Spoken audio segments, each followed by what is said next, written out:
DisGRACEFUL apartments now. Well, I can tell you it's been a very, very dangerous and extremely fast pursuit. They've been chasing that van right there. Now, It's exactly what he's doing. Are you Googling the laws right now? Henderson Police Department's SWAT team responded to the scene and set up a perimeter around the condominium. I travel in and out now. Time zone. And the 3 key rules for a criminal defense lawyer: always on time, impeccably dressed, and occasionally sober. The yellow sports car up ahead won't stop.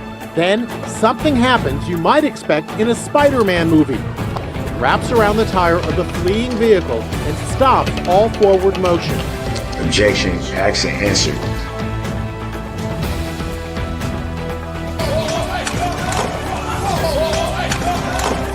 I mean, he leaps over the fucking bench. No, the thing is that's my property. You have no choice. Actually, I do, because I found friggin' Xanax bars on your driver's seat. If you want to explain something, explain those. Cops get very frustrated when you don't answer the questions. No. Step back forward.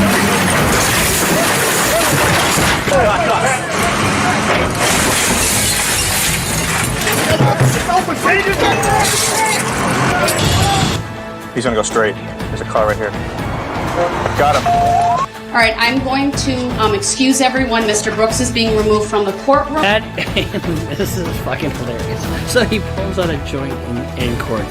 Go, go, go, go, go, go, go. Turn on your stomach! Stop fighting us! Stop resisting! The injury by the police, that may be a separate issue for you to file a civil suit.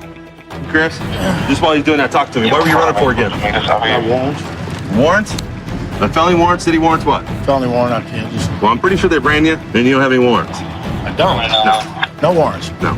So all that for nothing, right? No warrants, no nothing. Yeah. Police! A little farther back. A little more. Okay, go. Not gonna sit here and let you fix the trial because you don't want to tell the truth to the jury. We're there, guys. Got eyes on. I want to suck it.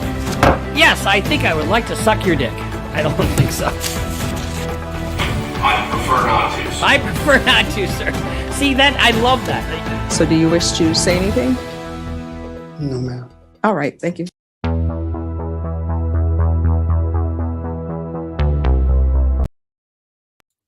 Hello, I'm back.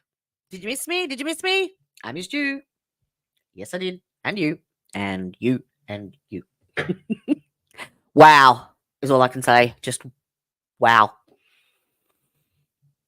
I could say another 4-letter word, but I think Trooper Proctor said that for me.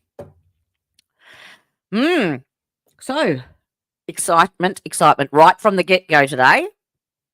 And I apologise for being late. My meal was delayed, so I scoffed it as quick as I could.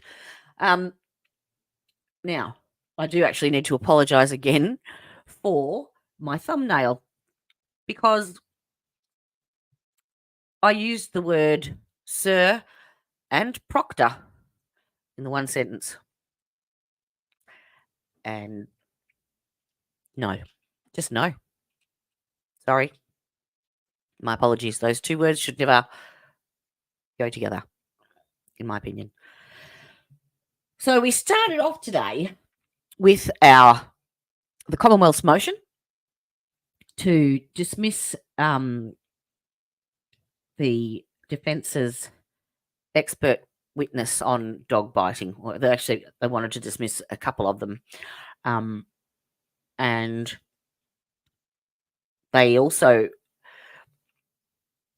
had a bit of a personal attack at Yannetti as well. And so he got a little bit spicy this morning, and he had every right to, as far as I'm concerned. And I'm not particularly pleased with how Auntie Bev handled it either, because he had every right to put that on the record, because he was falsely accused that was easily verifiable, his words, and, you know, attorneys have been sanctioned for way less than that, way less.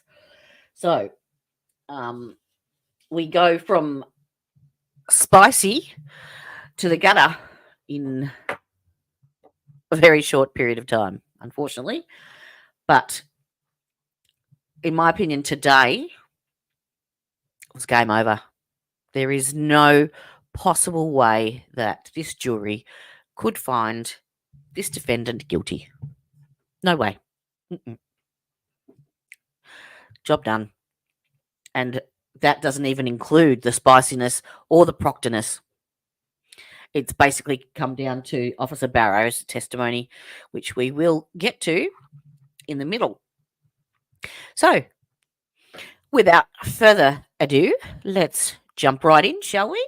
Get your favourite beverage, your snacks, your nice comfy slippers, and buckle on in. So this is UNETI's response to the Commonwealth's motion to dismiss the expert witnesses. I don't see your name at all, Ms. Giannetti.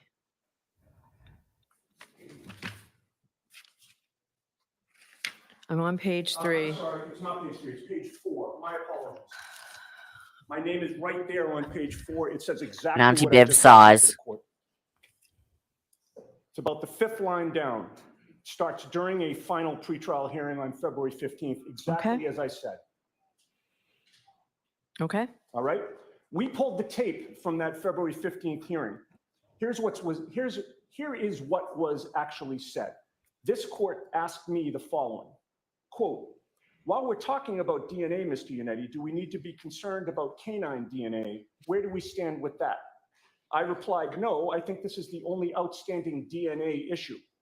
The court then replied, okay, so all right, we're not dealing with canine DNA.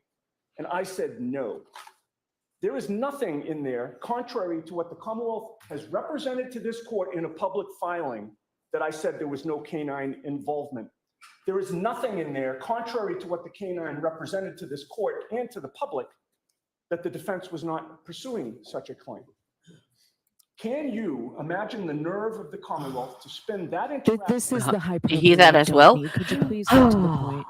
We've got a jury coming in 15 minutes. I understand, but this is my integrity has been attacked. There have been Yeah. allegations of bad faith that has been attacked, and I need to defend myself and my client.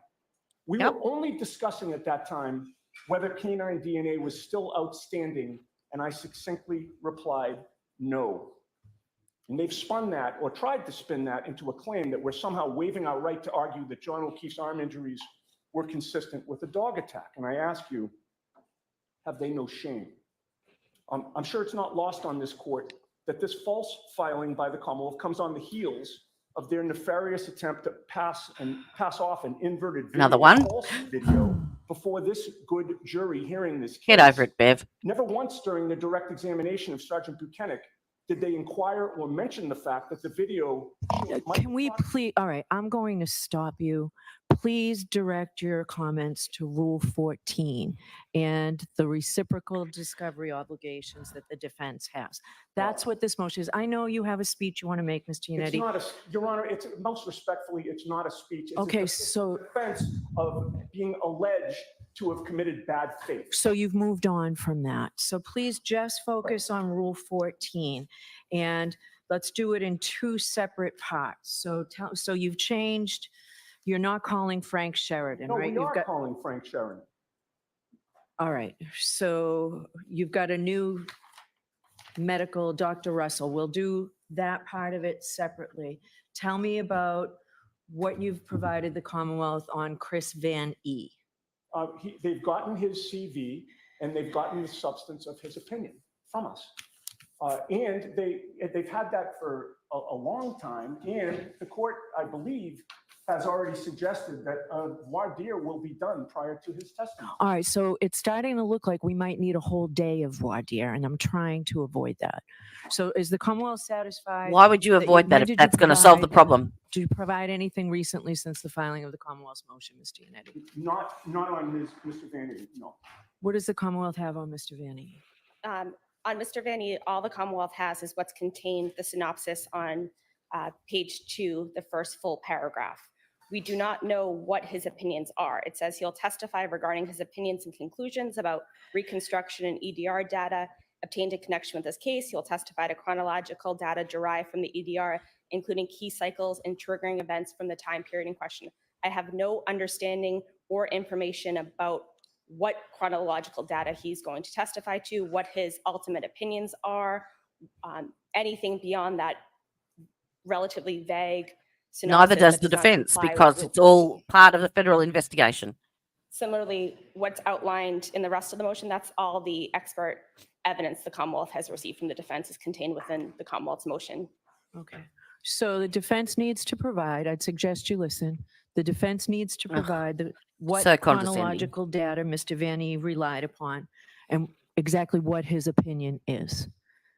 All right, by the close of business tomorrow. That's fine. All right.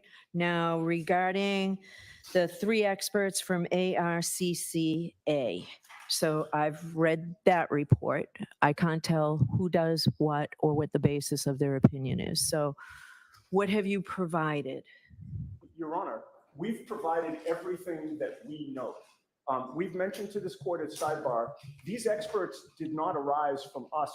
I understand that. These experts were hired by the federal government, and they provided a report to us. They're waiting for the pursuant to feds. request, and it was specifically outlined that and ruled that they could not prep with us for trial. So I'm to believe that the defense is calling 3 witnesses that you've never spoken to and putting them on the stand here?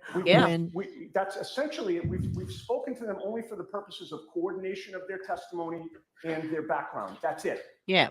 So basically, these people have testified at the grand jury, and the defense have not had a chance to speak to them about their testimony, but they're happy to put them on the stand and go via their report, which they haven't received yet from the grand jury, or the feds haven't released the report from their investigation.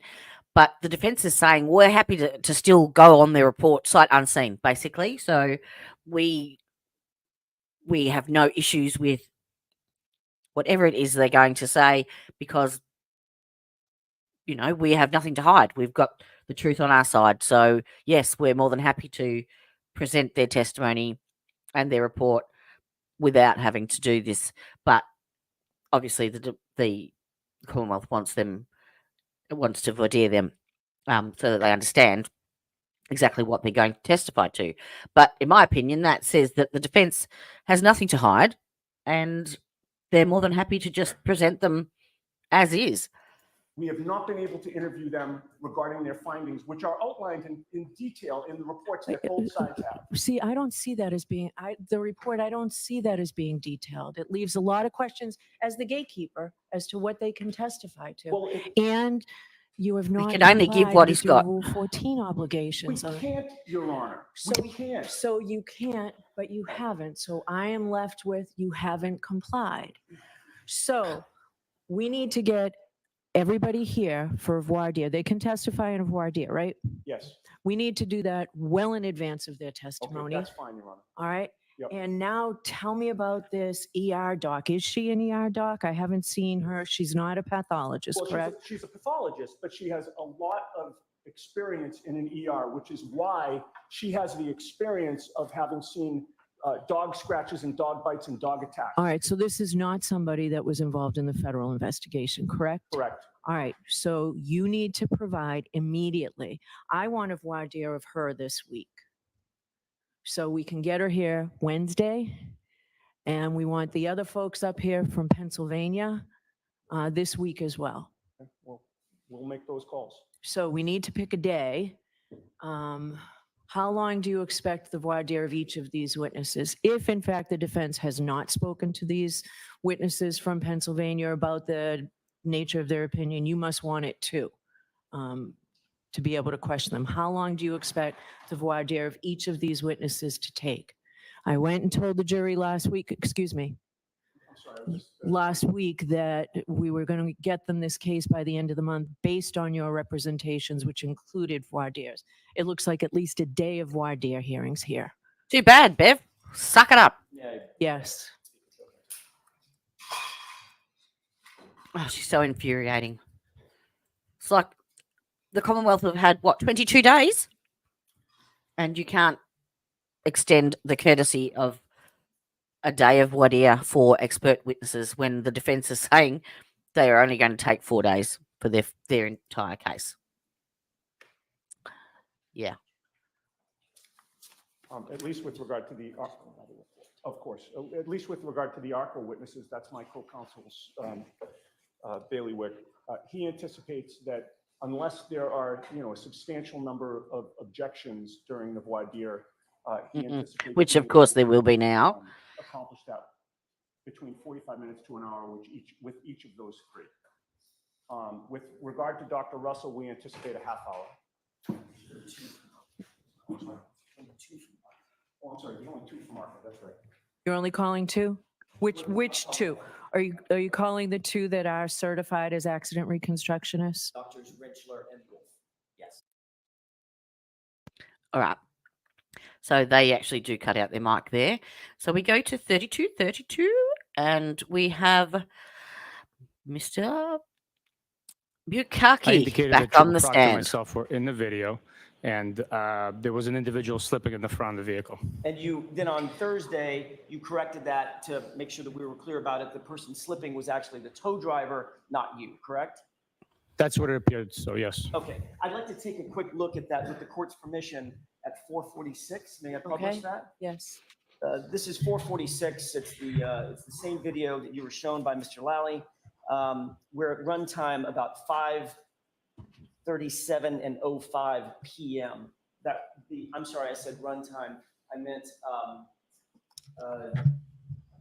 time of day. Thank you. As a matter of fact, the time of day would be most easily seen right down here, although it's pretty small from where you're at. If you can't see that, please let me know. I do not see that, no. Okay. Your Honor, I'll hold off on that question, and I may ask the court for relief in just a moment. If we can play this for just a quick second, and I'll ask you, Mr. Biggs, if you can pause it.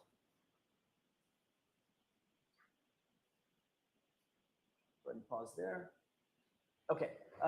Sergeant, this is the basic video, the point at which it was paused when Mr. Lally asked you to identify the individuals in the video, correct?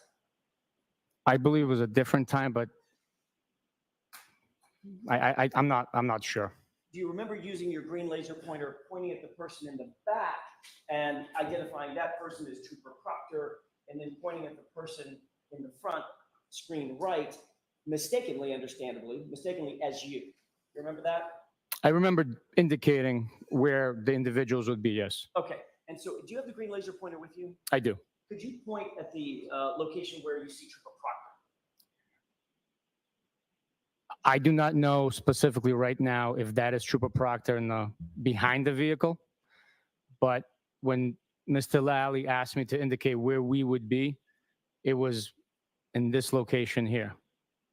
You're indicating toward the rear of the SUV. Correct. On Wednesday, and I just want to draw your attention back to your testimony on Wednesday, you used the laser pointer and pointed at 2 different individuals. The person toward the back, and you identified him as Mr. Proctor, as Trooper Proctor, correct? On Wednesday. I indicated that Trooper Proctor and myself would be in the shot in the rear of the vehicle. And then I indicated that I'm wearing a olive drab baseball hat, and Trooper Proctor's wearing a winter style knit black hat. Isn't it true that on Wednesday, what the question you were asked from Mr. Lally is, Ms. Gilman, from Mr. Lally, Ms. Gilman, if you can just pause there for a moment as the sergeant's almost falling in the video, and the court said, keep your voice up, Mr. Lally. Do you recall that? I do not recall that, no. Do you remember Mr. Lally saying, Sergeant Buchanan, with reference to any of the individuals you see in this video, do you recognize any of those individuals? And you responding, I can recognize Trooper Proctor and myself. and you used the green laser pointer in doing so.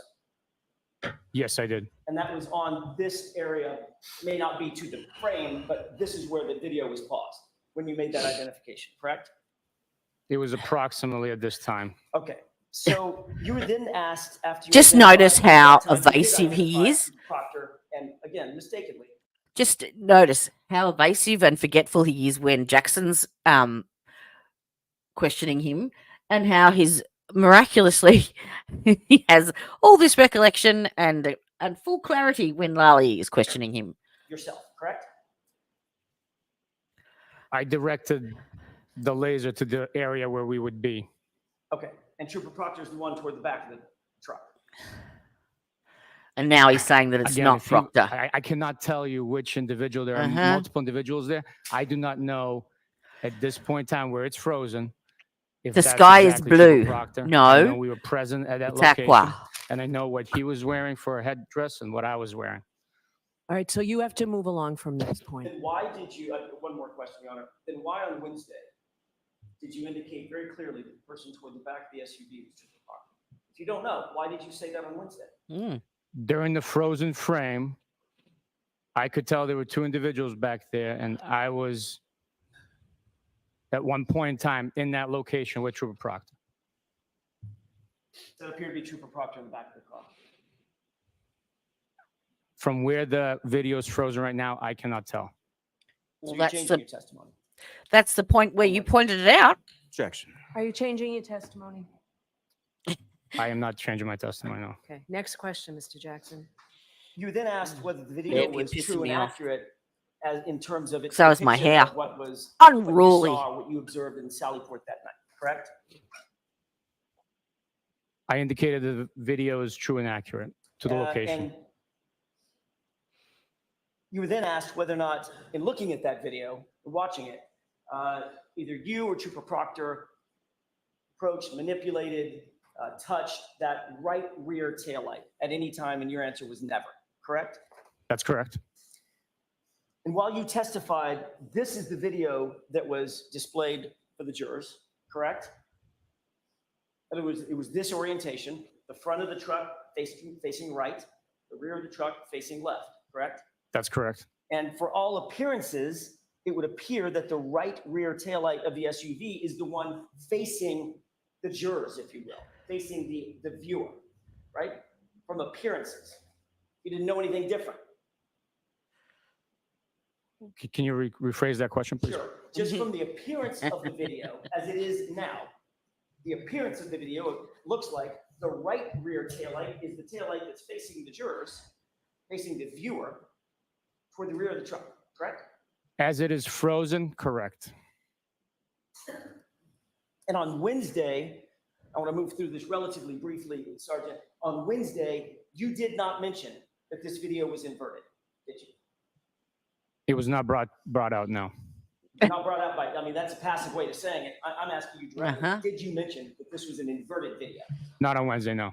On Thursday, Mr. Lally finished his questioning on Wednesday. Then he came back on Thursday. You continued on direct examination under questioning by Mr. Lally again to start the day, correct?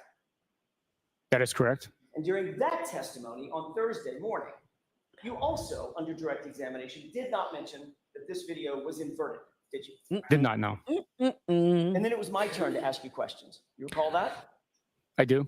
And then I began asking you questions about the accuracy of this video. And at that time, for the first time, you said it appears that it is a mirror image. It's an inverted video, correct? I advised you that it is a mirrored image at that point, correct?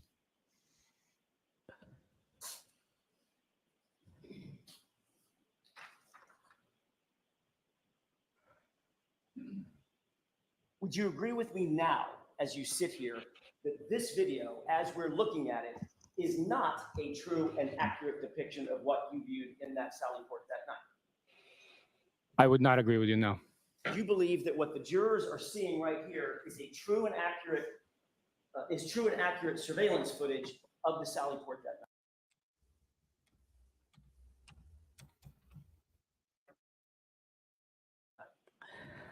Yes, it's just mirrored. Which means what's left is right and what's right is left, correct? Correct. If the jurors were actually standing where the camera is recording, which it's recording all accurate depiction of activity and events taking place, the back of the vehicle would be on the right and the front of the vehicle would be on the left, but all activity is accurately depicted in the video. So in point of fact, everything in this video, every bit of it is reversed, correct? It's just a mirror image. So it's not accurate, is it?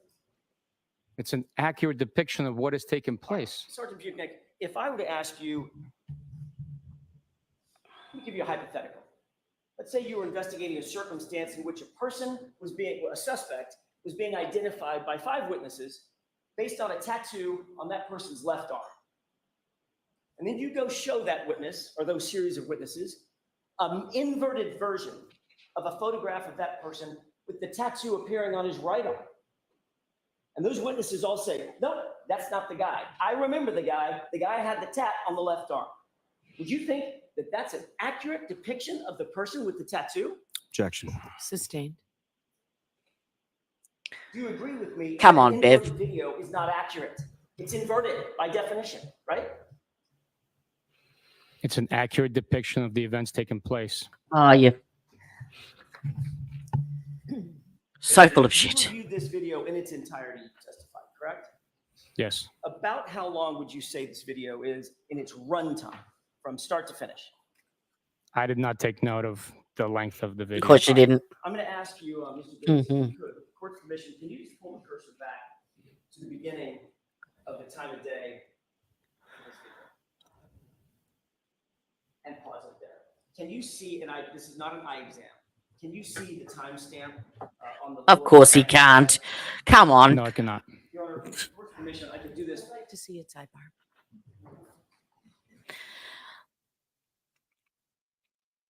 Just ridiculous. Ridiculous. All right, your questions, Mr. Jackson?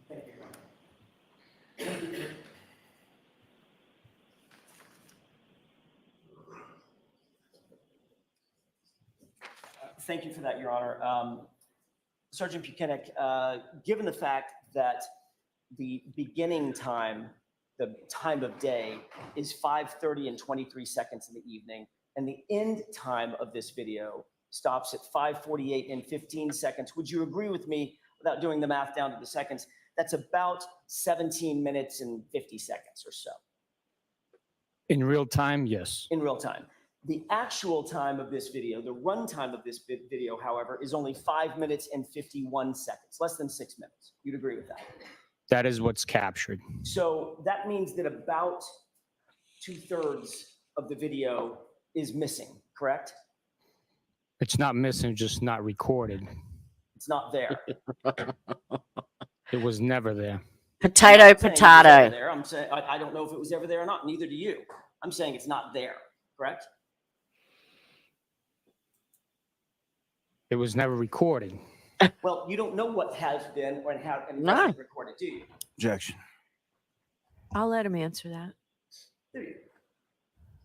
I can only speak to what was turned over and what we received, and based on Yeah. the evidence that was produced, the video that was produced is what we got. I understand. So based on that answer, you acknowledge You don't know what happened to know it before what that. may or may not have been recorded without your knowledge. Hmm. No. Right. Did you notice that there were obvious portions of the video that in which individuals just seemed to appear or apparate out of nowhere? It's not a smooth recording of the events. When the motion triggers the recording, the video appears as if a person. Yeah. That's one thing I wanted to touch on too whilst we're here. This is the Canton Police Department, Sally Port. You can't tell me that every convenience store that you go into has the capabilities to record continuously 24/7. But the Canton Police Department has a motion censored camera system. I'm calling bullshit. Appeared in the video, but that is due to the triggering of the recording. Well, you don't know what it's due to because you're not an IT person who actually captured the video, correct? Objection. Sustained. Ask that differently. Sure. You're not the IT person, the technical person who captured this video, correct? Nope. I am not, no. You don't maintain this video system, do you? No. I do not know. You don't know the inner workings of how the video system was originally installed or how it operates. Good correct? pivot, Jackson. Based on my training and experience, I know that certain systems, due to the restrictions of the storage of the system, they try to Don't look to the jury. They're not going to help you. Trigger the recording only by motion or certain time parameters. So in this video footage, I could tell you that the video is triggered by motion to record. Well, how much storage did this system have? I do not know. Mm-hmm. What was the level of storage at the time that this video was taken? Was it 60%? Was it 99%? What was it? I do not know. So you actually don't know, Sergeant, the inner workings of this system, do you? No. I do not know all the inner workings of the system. But you do know that there appears to be portions of this video missing and portions of this video in which people just seem to apparate out of nowhere. It's not missing. It just was not recording. Let's move to, Obstinate bastard. I think it was 5:37. A few seconds.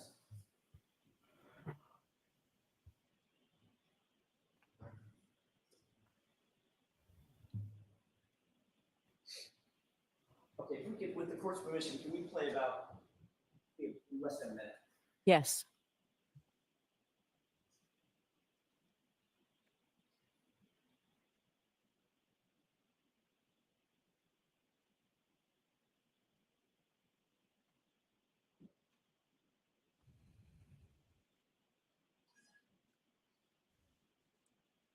Pause it.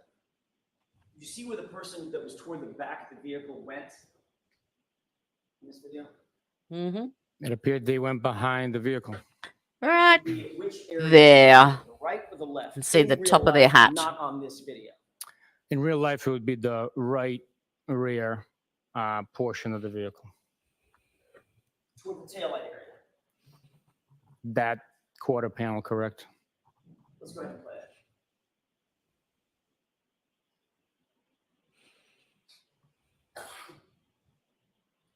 Pause it. Did it appear that someone just seemed to appear out of nowhere toward the rear of the vehicle? Magic, Sally Port. Due to the triggering of the motion. Ask you why. It's the TARDIS. Did it appear if someone just appeared out of nowhere? It teleports you to 34 Fairview. That's what the footage represents. Yes. Can we go ahead and play this?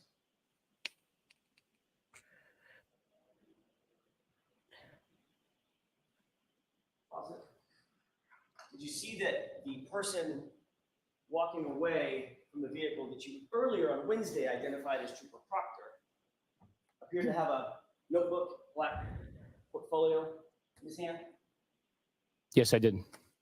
And can you see from there, I'm going to ask you this, basically knowing the answer, can you see from there the time of day on the lower left side as that person leaves the screen?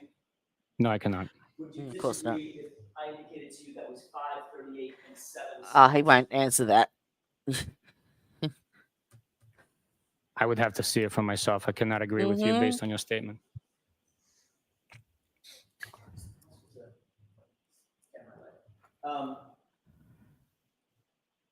You want to maybe approach briefly? Sure. So he's basically asking if Sergeant Buchanan can go up and actually have a look at the screen to verify that he's not full of shit, for the record. Because Buchanan is arguing over every tiny single little thing.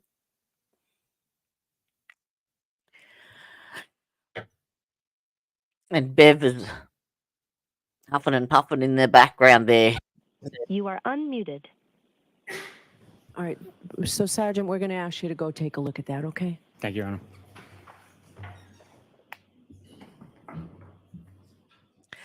Use your legs. And please don't speak until you're back in the witness stand.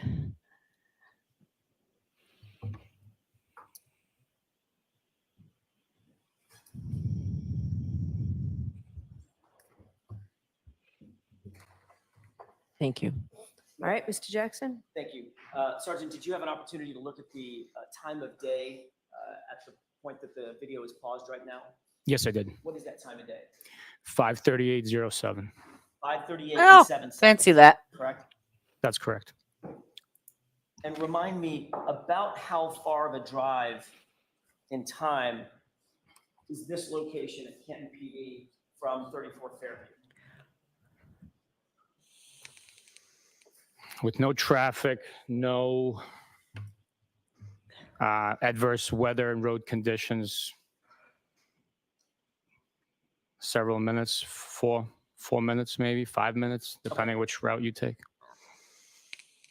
Your Honor, I have a flash drive that I'd like to have marked. Is this a different flash drive than we had on Friday? It is. Yes. And I can explain it sidebar if the court wishes.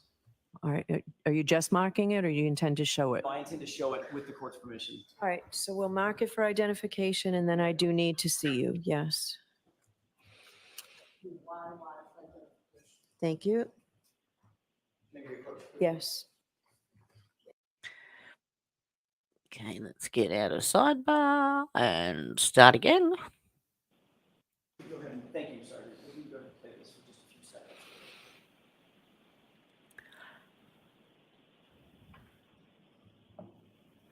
On Wacko the Diddlo, we have it in reverse. Pause it. You saw the person that was toward the back of the vehicle that you earlier on Wednesday identified as Trooper Proctor moving toward the right. I'm sorry. Yes, the passenger side taillight area in this video, correct? I observed the person walking that way. You can tell it's the correct way now because the word police on the back of the vehicle here is correct. Let's go ahead and play it.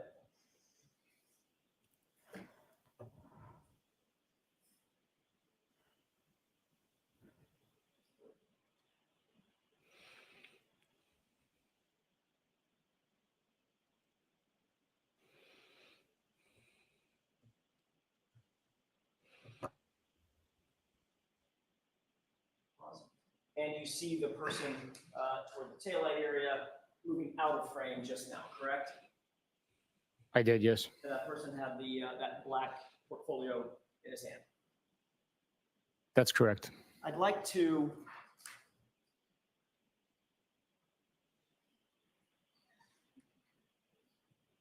ask Mr. Bates if you wouldn't mind moving the cursor back to the beginning before the video, I'm sorry, before the SUV was actually in the Sally Port.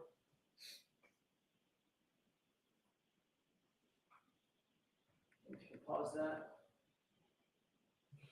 Do you see what's depicted in the video now at runtime, the beginning of the video?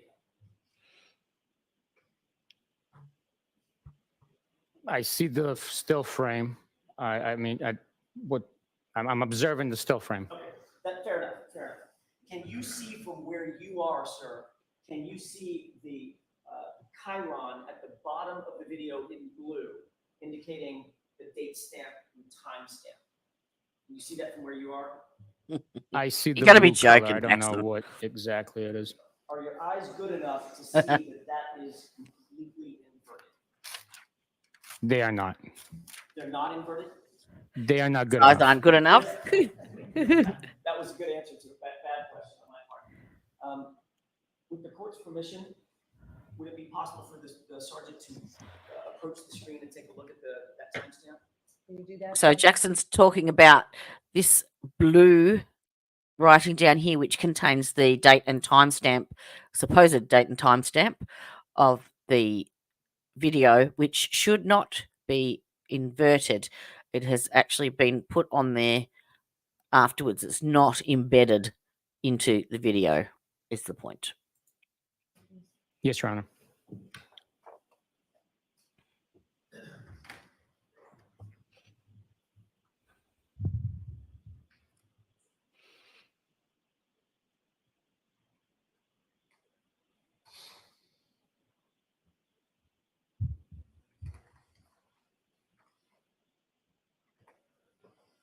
Were you able to, may I inquire? Yes. Were you able to see that timestamp? Yes, I was. Sergeant, did that timestamp appear to be inverted? The blue writing appears to be backwards.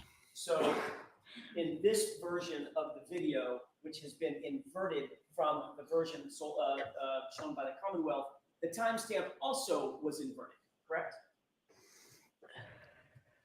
What appears on the screen is inverted. Thank you.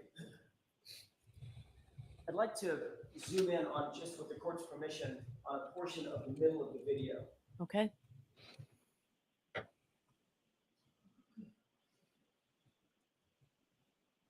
Sergeant, I want to direct your attention to an area of the video right above the hand truck. Do you see that area? I do. Do you see that white object just above the snow line? Hello, mister. I see something there. I do not know what it is, if it's an object or it's more snow. Can you tell if that's a sort of a dirty white rag? I cannot tell what it is. Thank you, Mr. Bishop. We can take that down.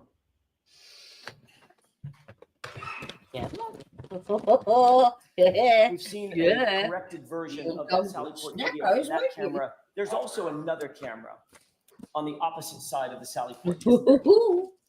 There is. And that one, for lack of a better phrase, that one came out pretty grainy. Would you agree? Yes, it's not perfect quality.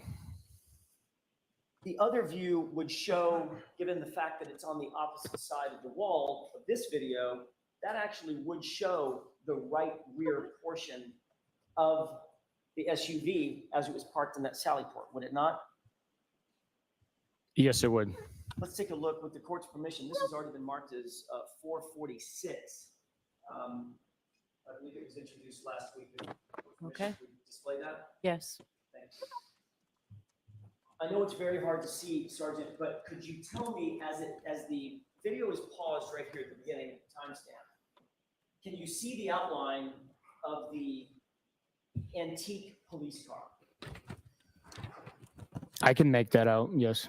And it appears that there's no vehicle in the foreground this side of that antique police car. Kitty treats. That's correct. You also Stops them from nagging me. This video is in fact not inverted. It's the correct orientation, right? That's correct. And obviously it's pretty lacking in quality, but you can make out the fact that there is an outline of a vehicle there, correct? Correct. Terrible video. May I approach the screen briefly? Yes.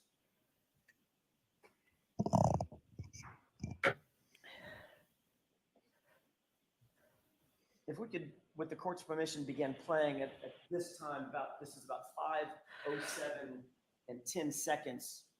That's time of day. We can play for about a little less than a minute. Okay.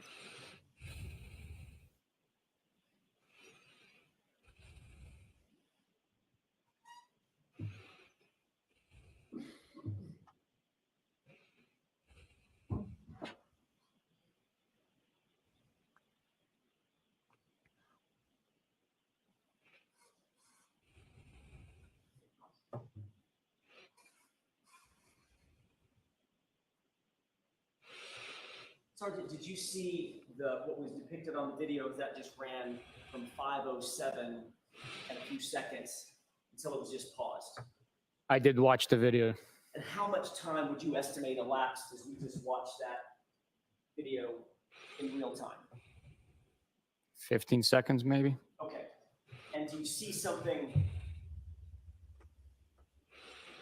Don't forget to put the bins See out. something in the foreground that just sort of appeared there next to that antique police car. It appears that the SUV has now pulled into the Sally Port, and there's an individual standing behind the SUV. Do you see what the time of day is on that timer? Of I do course not. he can't. So SUV is here. Paused at 5:50, 50 and 46 seconds. I cannot.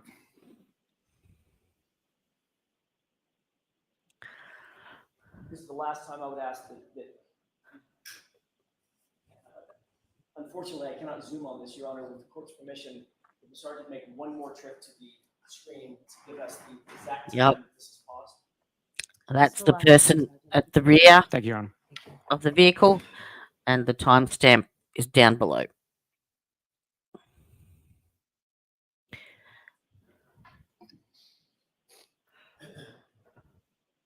And surprise, surprise, it says 5:50.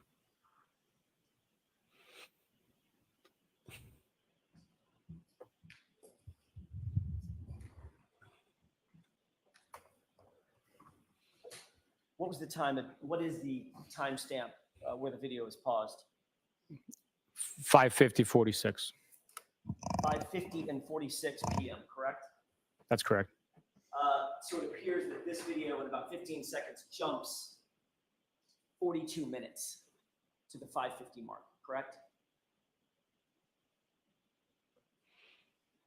I don't know how much it jumps.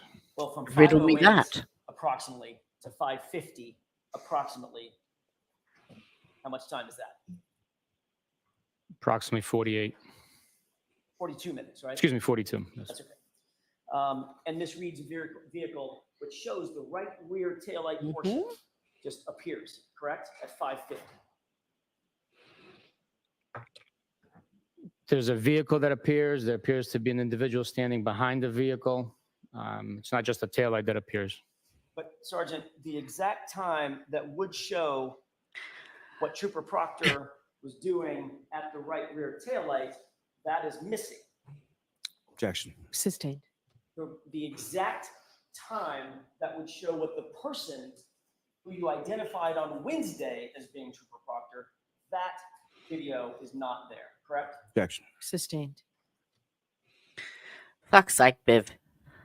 This video, Sergeant, you will agree, if that 42-minute period existed, that would have shown, that would have been the only video that would establish the actual condition of the taillight. Yes. The moment the SUV arrived in police custody in that Sally Port, correct? Objection. You can ask that differently. Is there any other video other than this one that would show the exact condition of that taillight as it pulled in to the driveway? No. To the Sally Port? Or is this the only one? From that location, Correct. that is the video that captures that time frame. And that's also the video that captures that area of the car, correct? Yep. The right rear portion of the car. Correct. And that 42 minutes from when the car arrived until 5:50 in the evening, that portion is missing, correct? It's not missing. It's just not recorded. It's not there, Sergeant Bubnik. I'm not splitting words with you, splitting hairs. It's not there. It's gone, correct? It's not. It's not on the screen now. It's not on the screen. I do not know. That's all I have. Yeah. Don't waste your breath, Jackson. Thank you, Your Honor. Just ridiculous.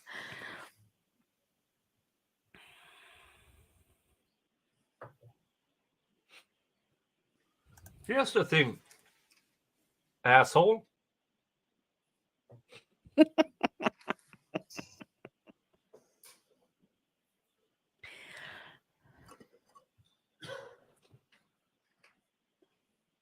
Get on with it, Lolly. Morning, Sergeant. Good morning, sir. Now, just watch how well his recollection is now. How this video was played before the jury on Wednesday during your direct testimony, the condition of that video, the view of that video, that's how you received it from the Canton Police Department, correct? Yeah. That's correct. So nothing was done to alter it, change it in any way, shape, or form from when you received it to when it was played before the jury. Objection. Sustained. You can't lead, Mr. Lally. What if anything was done to alter or change that video, received it to the time that it was played before the jury? Objection. Ask it differently one more time.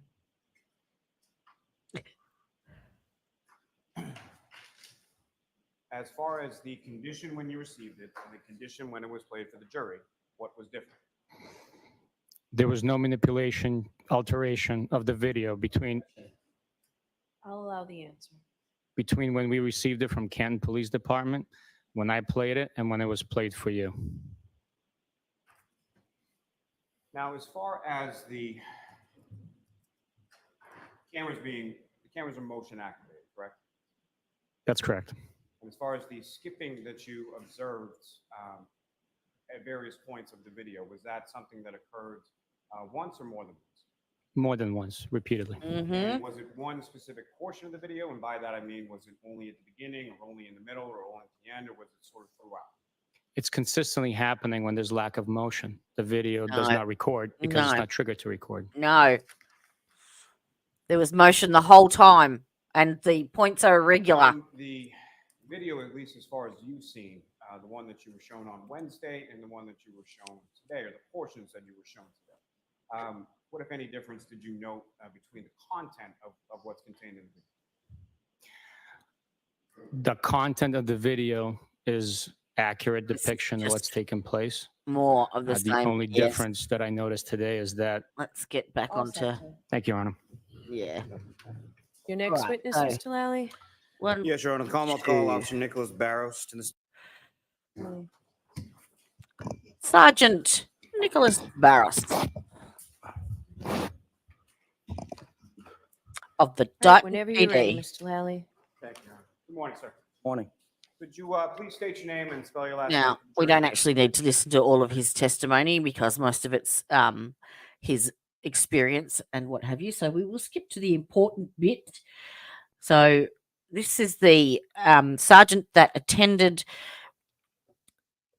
to Karen's parents' house at Country Hill Drive when he was the one that coordinated the plough and the tow truck from Dighton to Canton PD. And he stood with the vehicle whilst Proctor and Buchanan interviewed Karen at her parents' home in Dighton. Did it appear as if it had been shoveled or snow blown or untouched, or how did it? It was untouched. Now, as you're going through the snow, and correct me if I'm wrong, but it's yourself, Trooper Proctor, and the sergeant from the state police, and who, if anyone else, is going along with you? I had an officer that was field training with me that day, and he was with me as well. And we went up to the residence. And as you're walking up to the residence, what, if anything, did you come upon as you're going towards, say, any door or getting closer to the home? I remained at the garage. The two troopers went to the front door and made contact with the homeowner. Now, as far as you were there specifically for a vehicle, correct? Correct. Did you observe a vehicle in the driveway at any time? Yes, we observed a black Lexus SUV in the driveway.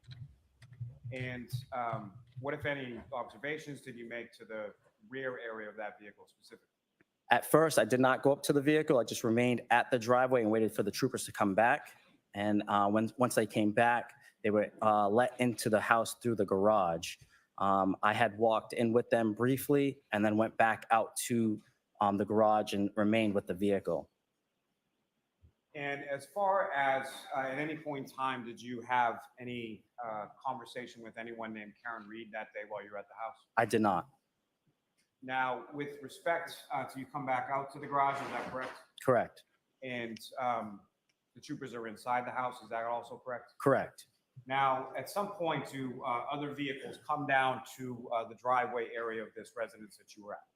I had contacted the highway superintendent after speaking with the troopers about how to retrieve the vehicle since the driveway was untouched and had about a foot of snow. I had made the decision that I would call the highway superintendent and see if that he would come and plow the driveway so that the tow truck would have access inside in the driveway. And just in reference to this driveway, just if you could, not exact footage or anything, but how close is this Lexus SUV parked in relation to the roadway?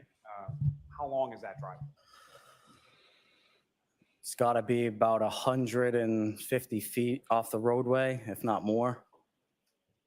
And if you recall, from where you're standing at the point of the garage, was what part of the vehicle was facing you? Was it the front of the vehicle, the back of the vehicle, the side of the vehicle?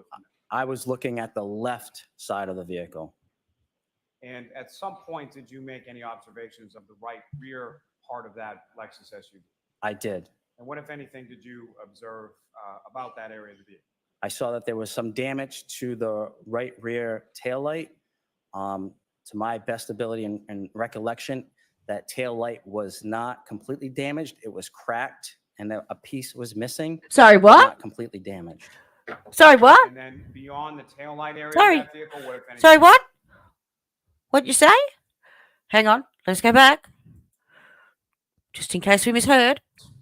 Did it appear as if it had been shoveled or snow blown or untouched, or how did it? It was untouched. Now, as you're going through the snow, and correct me if I'm wrong, but it's yourself, Trooper Proctor, and the sergeant from the state police, and who, if anyone else, is going along with you? I had a Sorry, I went back too far. an officer that was field training with me that day, and he was with me as well. And we went up to the residence.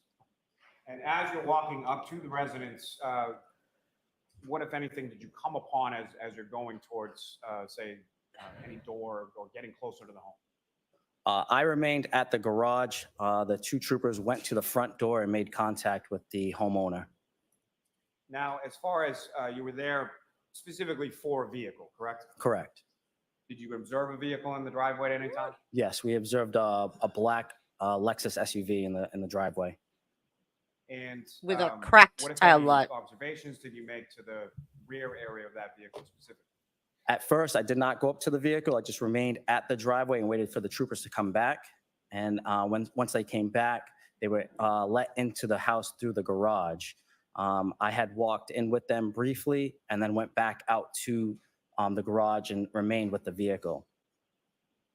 And as far as at any point in time, did you have any conversation with anyone named Karen Reed that day while you were at the house? I did not. Now, with respect to you come back out to the garage, is that correct? Correct.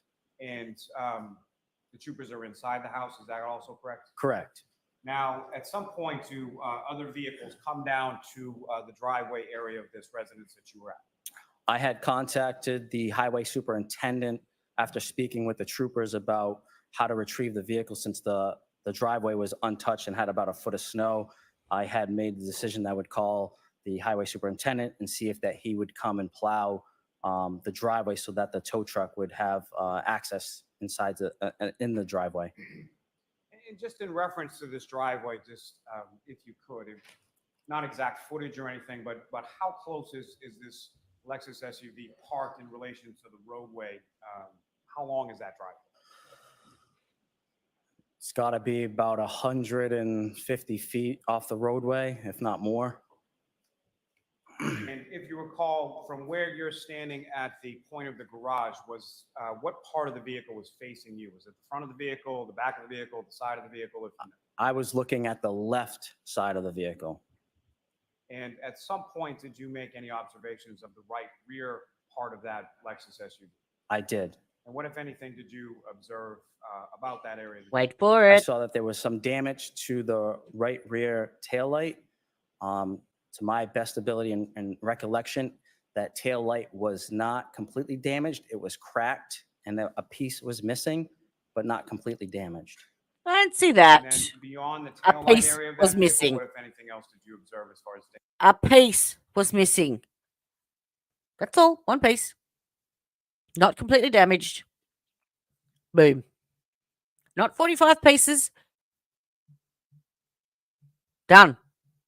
Case closed. Simple. Thank goodness for an honest cop. Damage to the rear passenger side area. Like a dent.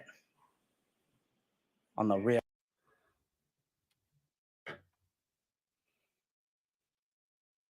quarter. And as far as the dent on the rear quarter panel that you saw, was that above the tail light, below the tail light, or something? It's probably right in conjunction with the taillight in that same area. And from the time that you made these observations of the vehicle, at any point did you go sort of physically up to the vehicle? I walked up to the vehicle, correct. And about how far away from the vehicle did you get? 5 to 10 feet away. And as far as the sort of outside or exterior of the vehicle, you mentioned obviously there's about a foot of snow on the ground. What, if anything, precipitation-wise or weather-wise, was around or on the outside of the vehicle? Just snow. And in particular, in this area of the right rear passenger side and that tail light, was there any snow or ice or anything around that area that you observed? Yes, on the vehicle was, itself? Is that we get Yes, on that, the vehicle. Lally? All right. He has done his finest work, basically. And defense don't even cross-examine him. They don't need to. All done. So that brings us to, I was going to say the man of the hour, but he's not a man in my book. Sorry. No man speaks the way he speaks about women, particularly women that he is involved in an investigation with. So, Trooper All right, Mike Mr. Proctor. Lally, whenever you're ready. Thank you, Your Honor. Good morning, sir. Good morning, sir. Would you please state your name and spell your last name for the jury? Yeah, Trooper Michael And you Proctor. spell it? Proctor. And how are you employed, sir? I am currently assigned to the Norfolk County District Attorney's Office in the Not homicide long. unit, within the Massachusetts State Police. Not for long. Trooper, I'm going to ask you to keep your voice up loud, okay? Yes, ma'am. Thank you. All right. So he has spent 10 years with the Norfolk County Sheriff's Office. 5 years of that has been in the homicide division with the District Attorney's Office. So we'll skip to 245, where his testimony really begins.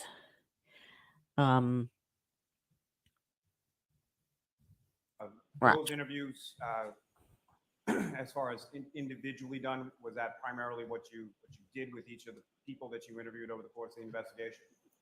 Yes, each interview conducted was either with Sergeant Mechanic or another trooper in one-on-one, with the exception of Julie and Chris Albert, I believe, were in the same room as us. Now, with respect to,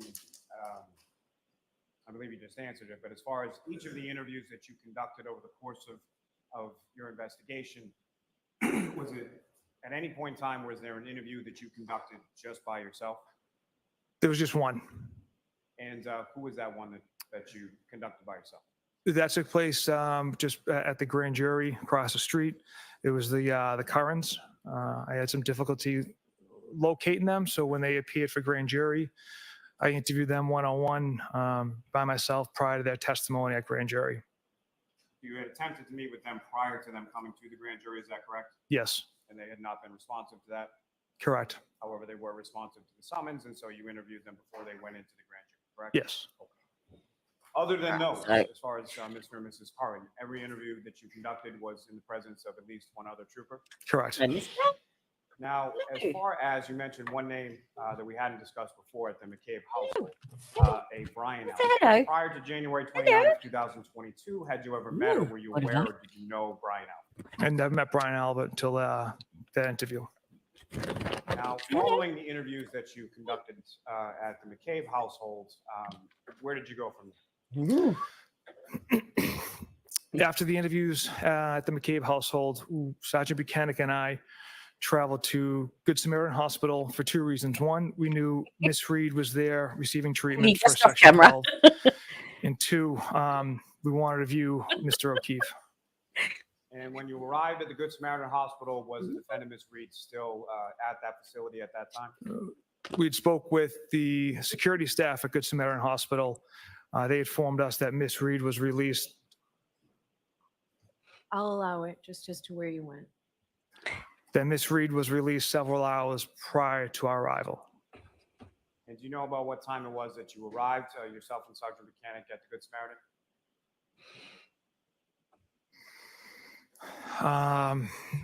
Maybe approximately 1 o'clock.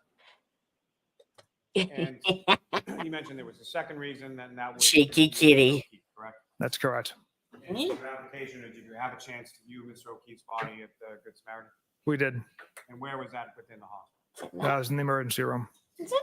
And when you went to where Mr. O'Keefe was, can you describe for the jury what, if any, observations you made of Mr. O'Keefe's body at the time that you observed? Come on, get off.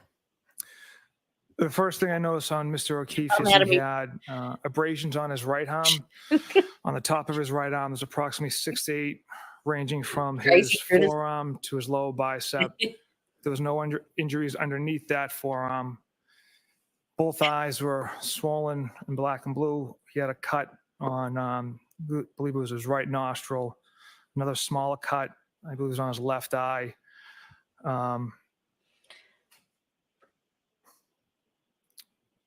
Those were the injuries that kind of jumped out to me. At any point in time, did you make any observations of the back of Mr. O'Keefe? Felix. While you were there? I did observe blood on the back of the head. I wasn't able to tell if there's any significant trauma to the back of his head. Now, from the Good Samaritan Hospital, yourself and Sergeant Buchanan, what, if any, items did you secure in evidence from the Good Samaritan Hospital?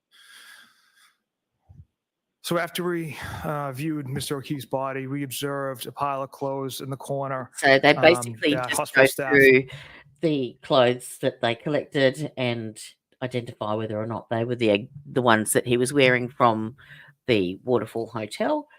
So next one is 306 is the important bit. Where is it? Oh, yes. Using the phone, and we'd be writing a search warrant for that. So this is when they seized Karen's phone from her at her parents' house without a search warrant. During the course of the conversation that you and Sergeant Mechanic had with the defendant that afternoon at her parents' home in Dighton, were there some questions in relation to contact information for other people that were at bars or different establishments the night before?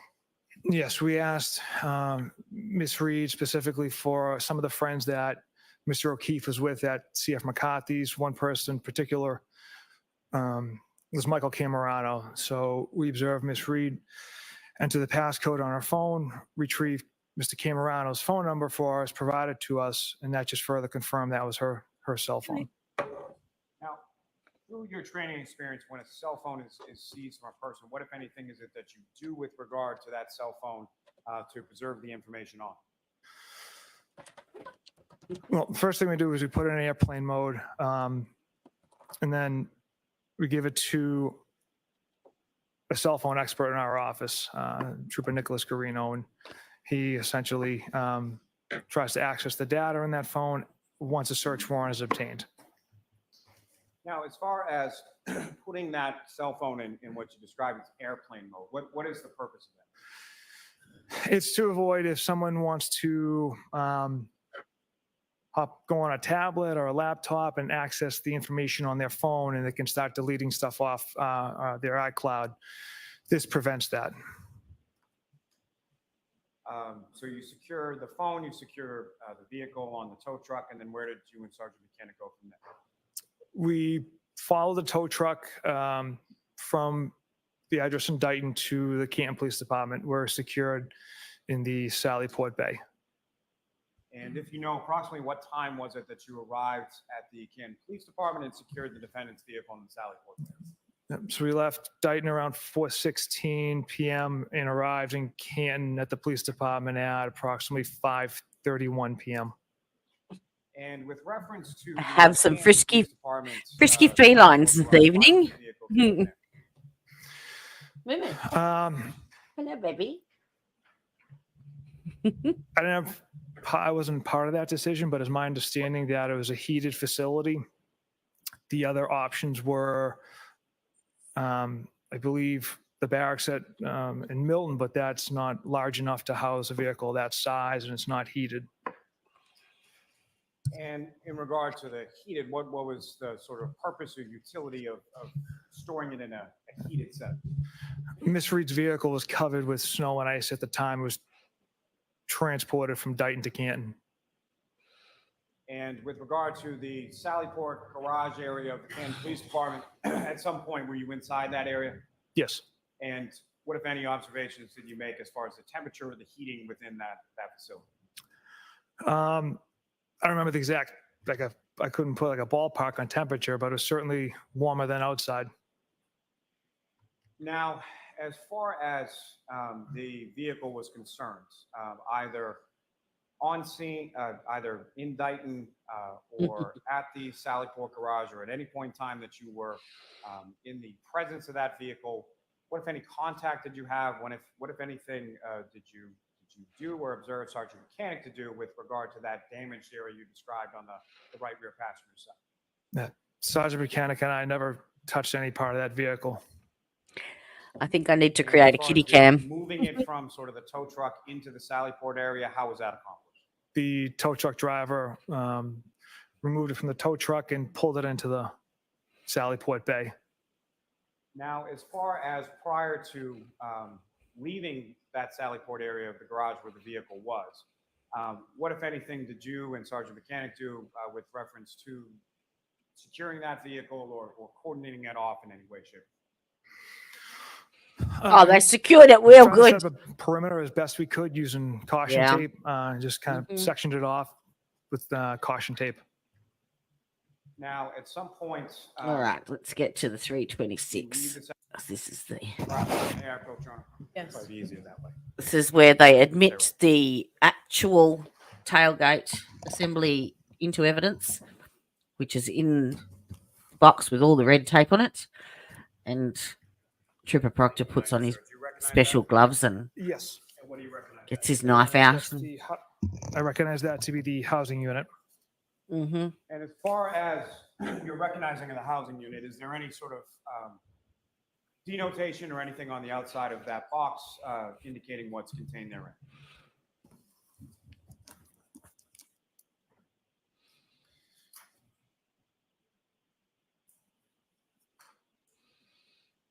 There's a State Police Crime Lab sticker with the number associated with it. It also indicates fragile, and evidence tape that is initialed and dated as well when it's sealed up. And it's the sticker also says passenger side TA, indicating tail light. Your Honor, with the court's permission, I would seek to admit and introduce that as an next exhibit. Do you want it out of the box first, Mr. Jackson? We could just take a quick look. Sure. With the court's permission. So they have a quick look at it. Yeah. Don't have to watch him undoing the whole lot. I suppose it doesn't take that long. But then compare it to the picture of the tailgate and the testimony of Nicholas Barros.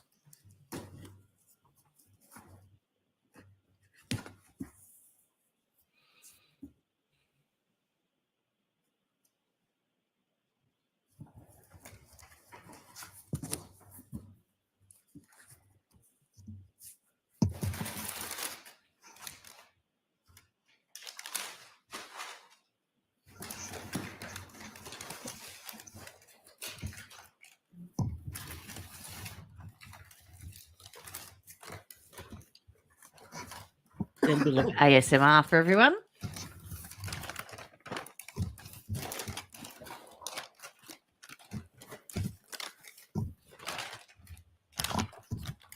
Come on, you can do it. Use your muscles.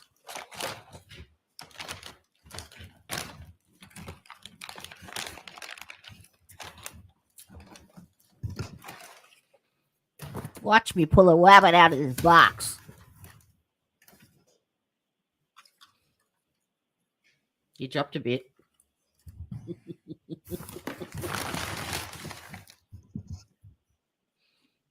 Oh, well, looky here. Does that look like a crack to you with one piece missing? Thank you, sir. Trooper, you can go ahead and put that back in the box. No, it's upside down, I think. Yeah, it is. Dipshit. Yeah. Now have a look at the picture of Karen's taillight. 332.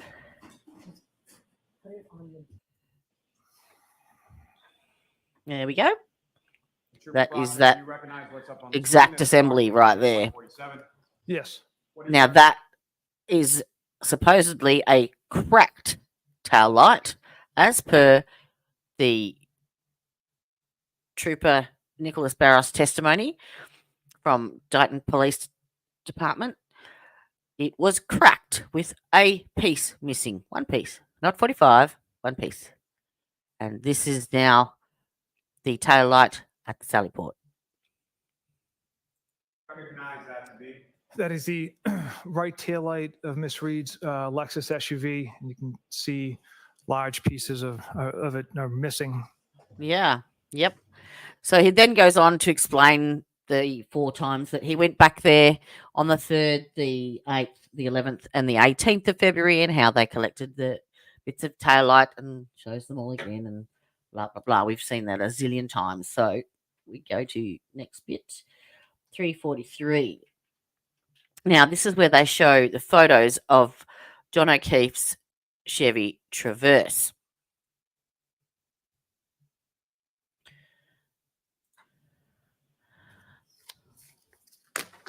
After Karen has backed into it in the driveway. Do you recognize what's depicted in those photographs?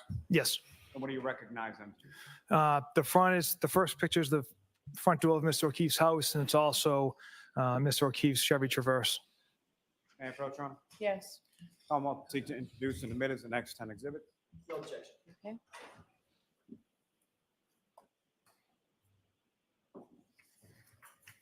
Actually, the bit I wanted to get into was the ring camera footage and his explanation on that, because we heard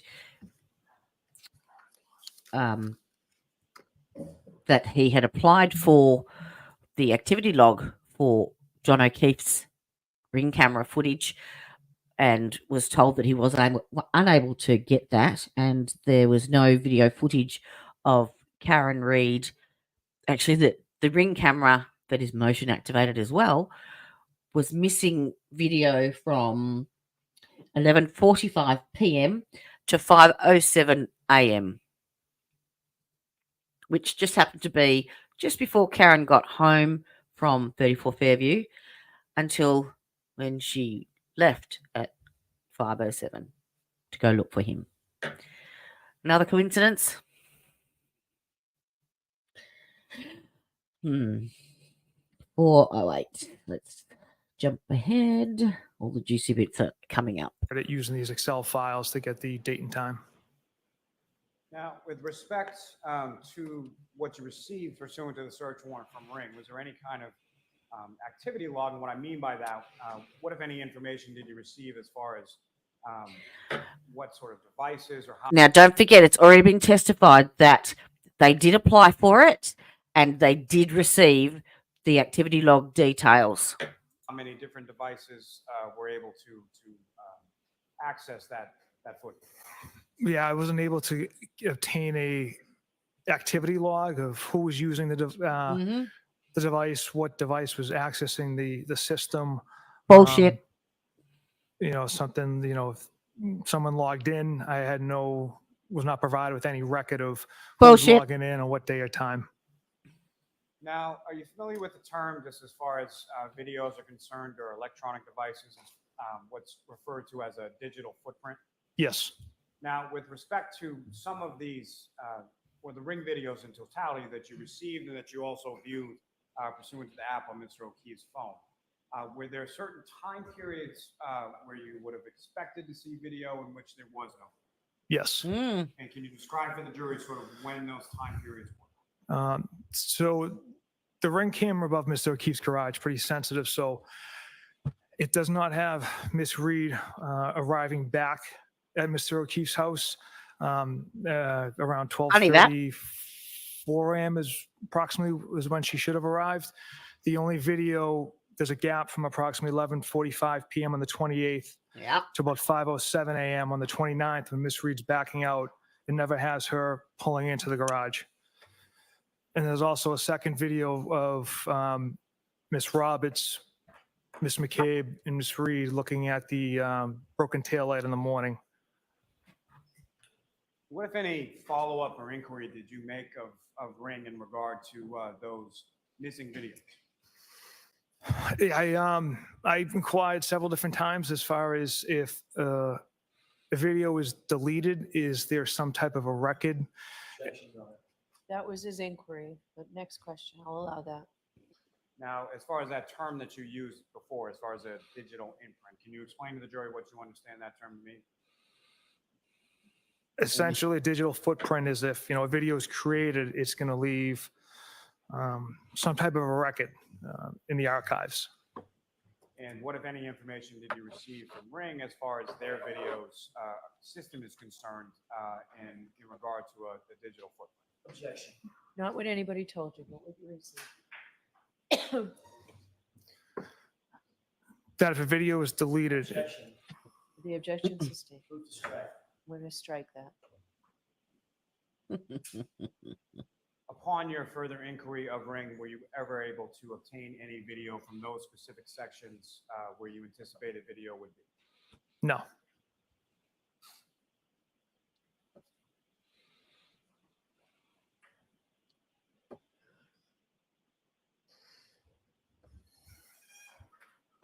Now, sir, if I could turn your attention to January 16th, 2024. Do you recall that date? I do not, sir. At some point over the course of your investigation, were you made aware of forensic evidence in relation to the taillight housing that was introduced earlier as an exhibit? Yes. And with respect to that, at some point, did you have occasion to meet with a Sergeant Brian Gallerani of the Needham Police Department? Yes. And where was that? In the DA's office. And who, if anyone else, involved in this investigation as far as yourself, was Sergeant Mechanic with you there as well? Yes. And what, if anything, did Sergeant Gallerani do with respect to yourself and Sergeant Mechanic on that date in January of 2024? Sergeant Mechanic and I voluntarily provided our DNA for comparison testing. And again, taking me to my next point, that was a voluntary decision that both you and Sergeant Mechanic made as far as and easily removable, availing yourself or availing, especially for detectives. Correct. There was nothing found on the taillight for anyone, not for John, Karen, nothing. You know how that was, Right. can you describe for the jury sort of how that 5:24. Let's was get collected, to how it these was text messages. Essentially,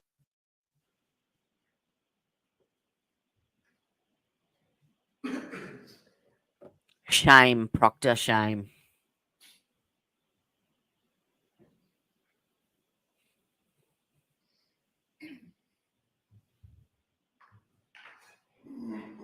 For those of you that haven't seen this, there is some adult language. document. Do you recognize that? yes.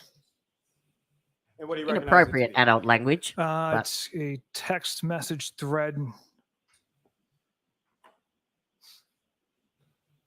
labeled Proctor Friends. Now, over the course of your investigation, over the course of this case, are you aware that there were iCloud data that was obtained from your personal cell phone? Yes. Yeah.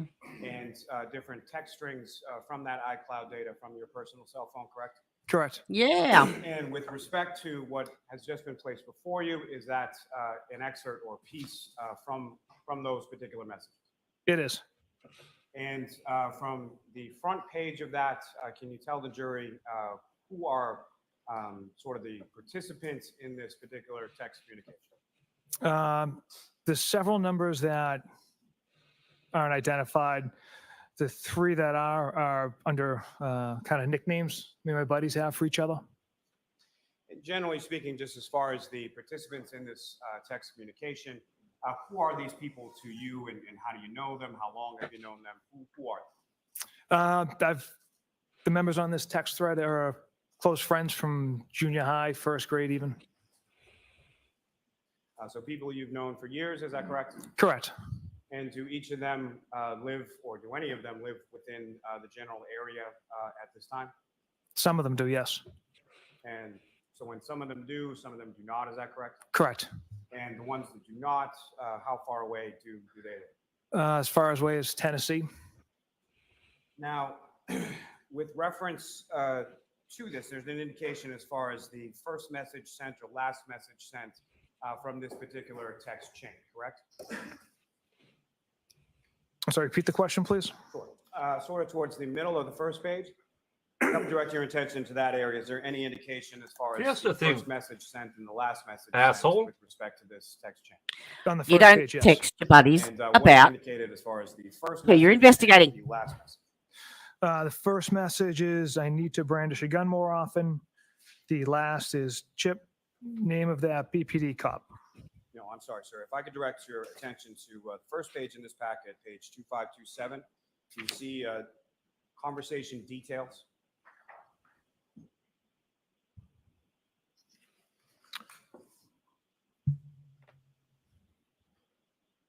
Sorry, may I approach? Yes. Yes. If I could direct your attention to right. Yes. Okay. Do you see what I was talking about now? I do, sir.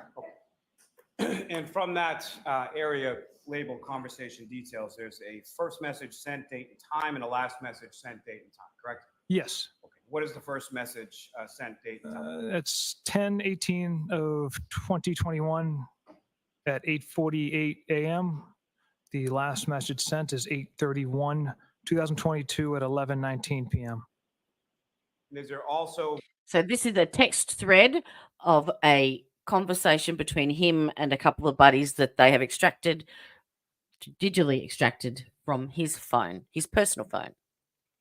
within that conversation details an indication as far as number of messages over that time frame within this communication? There is. And what does it list for number of messages? It's 38,707. It's fair to say the package you Jesus. have before you does not contain all 38,707 messages, correct? That's correct. The first message that you had, I believe, alluded to in reference to the first one listed within this communication, what date and time is that? That was January 29th, 2022 at 10:36 p.m. And who is 29th that of January. My friend who 10:36. lives in Tennessee. And what, if anything, did he send to the group? I need to brandish a gun more often. And if you know, what is that in reference to? He just recently moved to Tennessee, and he was kind of, I think, making a joke as kind of the lifestyle down there where guns are more prominent or more common to be carried around and there. delaying So I interpreted and being that as complete a joke in that nature. clusterfuck. And I the love next you, message, sir, Nicholas. From that same page, 2527. The next one is it's bold. And is there a name associated with that number that's in these?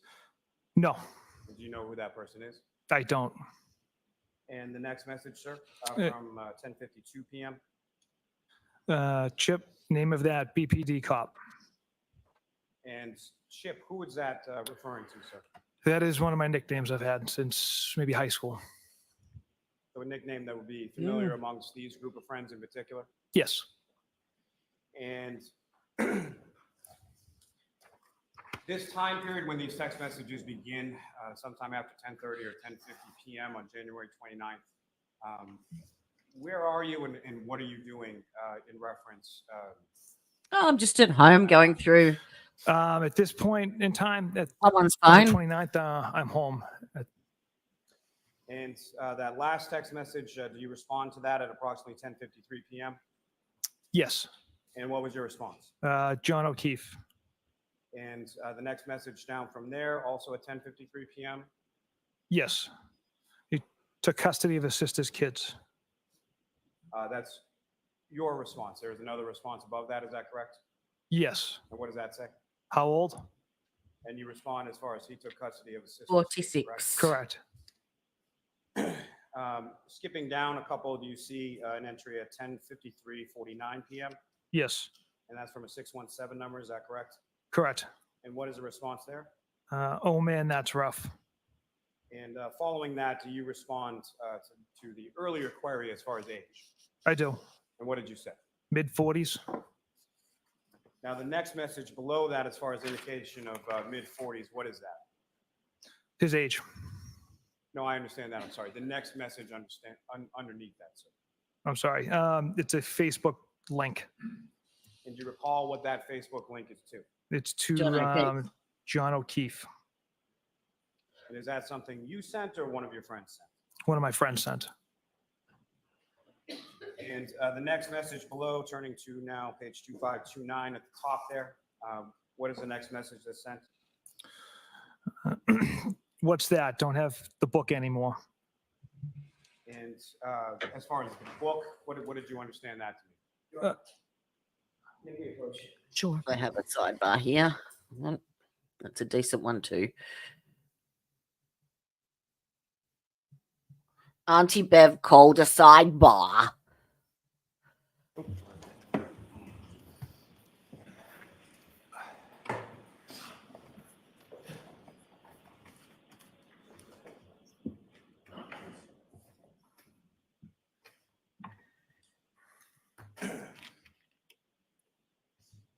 Proceed, John. Yes. This is where it starts to get interesting.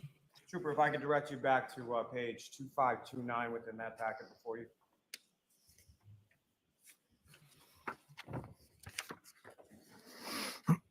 And below that text stating what's that, I don't have the book anymore. You respond, is that correct? Yes. And what is it that you say there? This one is a nightmare. Forget about the kids. That's awful. And sir, if I could direct your attention again within that same packet to 2532.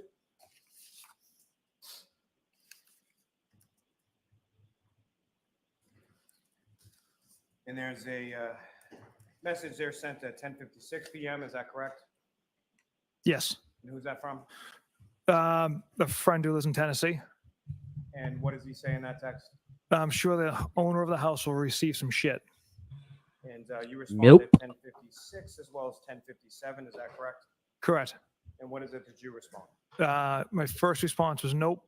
Homeowner is a Boston cop too. Mm. And what, if anything, were you saying, or what was the purpose of that text in regards to the homeowner? I was just letting him know that essentially Mr. O'Keefe is a Boston cop and the homeowner was a Boston cop as well. Now, if I could turn your attention to 2533.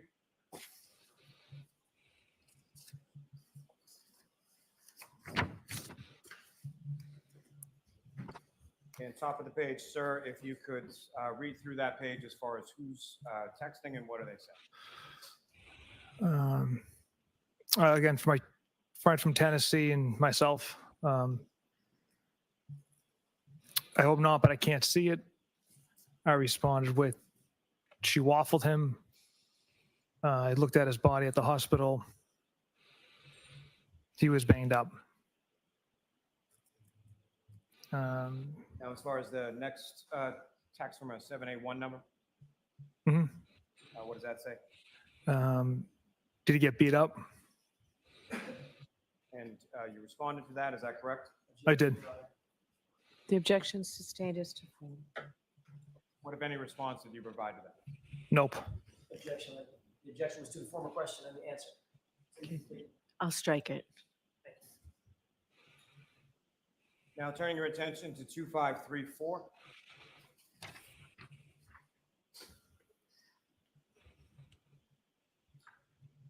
And from this page, sir, if you could, again, just read through as far as indicating to the jury who's speaking and what is being said.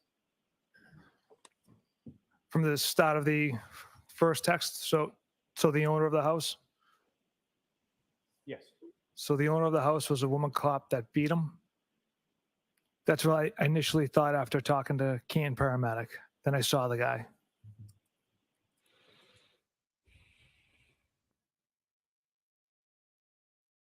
You keep lying and delaying and being a complete clusterfuck. In those last What he couple of said. your responses, is that correct? Yes. Now, the following text messages are from your friends, is that correct? Yes. What do they say? Bear, let's focus. What does she waffle to mean? What's the story? I responded, she hit him with her car. And the she that you're referring to there, who is that? Miss Reed.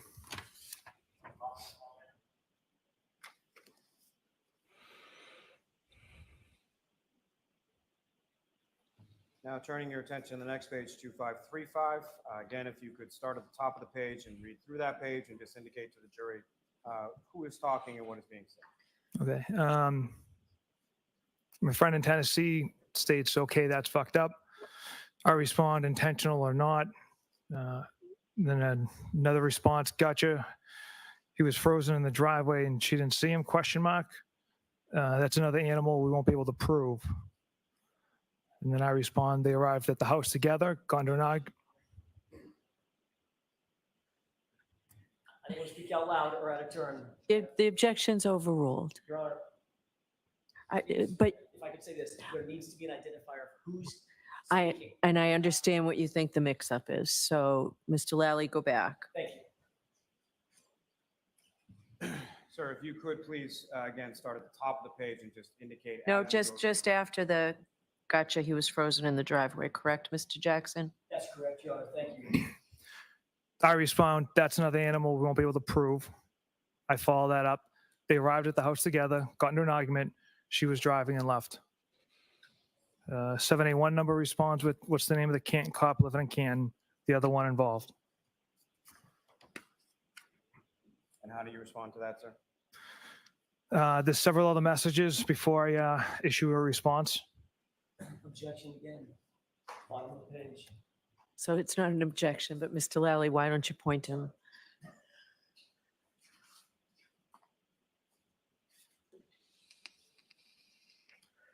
So, sir, at the bottom of page 2535, you have a response. Is that correct?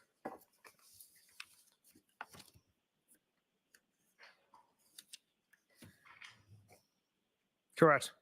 And what is that response? They arrived at the house together, got into an argument. She was driving and left. Objection. So it's going to be a matter you can address on cross. There has to be some accuracy. The reading So I understand. So, Mr. Lally, why don't you go point for your witness? Yes. Mr. Lally, why don't you go point for your witness? Mm-hmm. Show the dickhead where it is.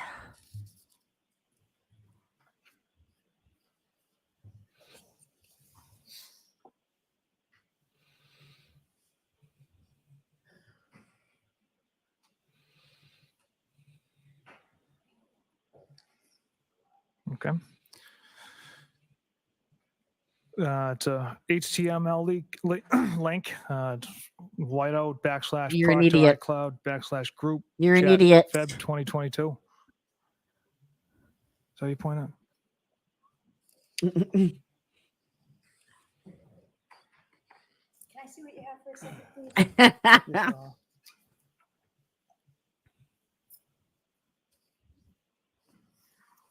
Mr. Lally, it's on there. Why don't you go show your witness? Why don't you just read it, Mr. Lally, and tell us who you attribute it to? Your witness is a Sir, what dickhead I'm and can't leave. asking you about is the bottom of page 2535, excuse me, 2535. You indicated biffed him, correct? Correct. What did you mean by that? That Miss Reed had struck Mr. O'Keefe with her vehicle.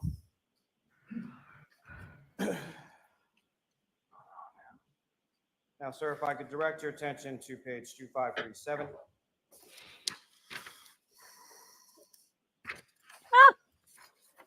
Morning.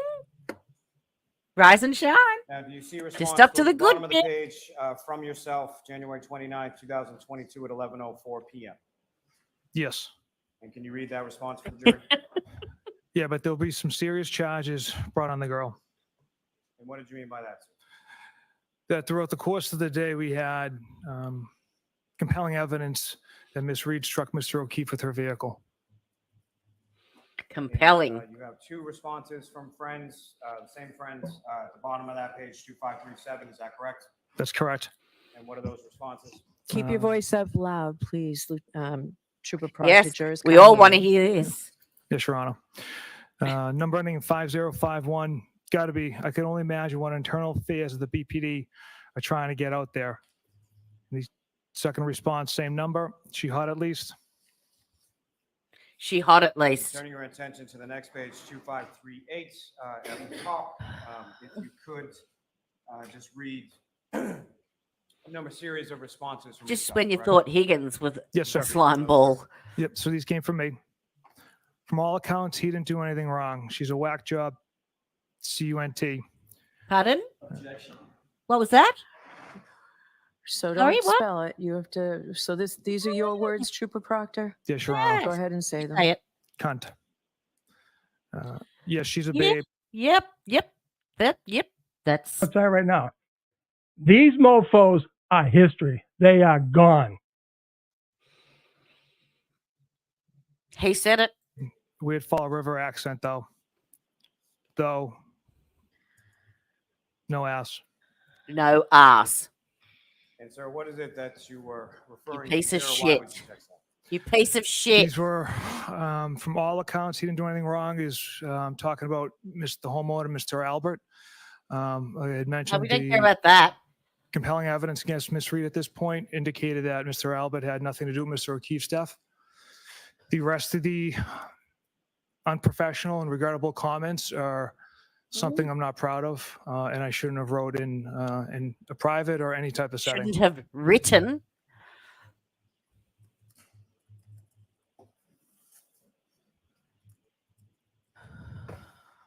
Sir, at some point, if I could turn your attention to page 2540.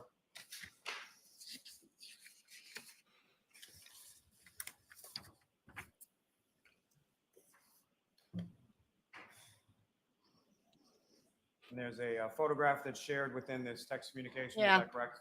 Yes, sir. Yeah, let's just take a an picture of the indication you shared defendant that and send it. From the prior page, possible.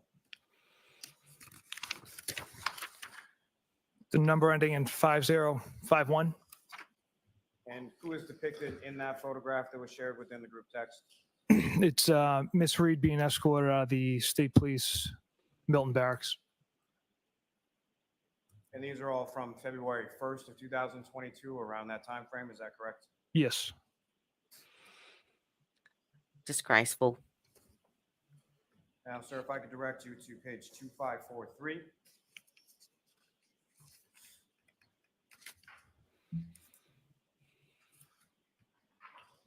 And sir, if I could direct you to the top of the page and ask you to read through that page, indicating who's speaking and what the content of those communications are. Oh, this one's even worse. Okay. Number ending in 4146. Question, is that chick a smoke? Again, 4146 question mark. I respond EH. I respond again, nutbag, as Chief would say. Nutbag, as Chief would say. And wait for it. I also respond with, she's got a leaky balloon knot, leaks poo. She's got a leaky balloon knot. It leaks poo.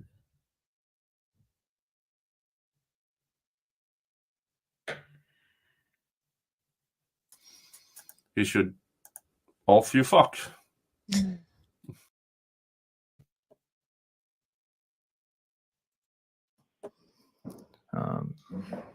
There are no words. What, if anything, is that in reference? There are no fucking words. Again,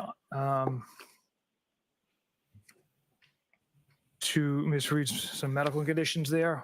Yeah, she's got Crohn's again, disease. unprofessional You think? comments I should not have made. Disgusting. And that I'm not proud of.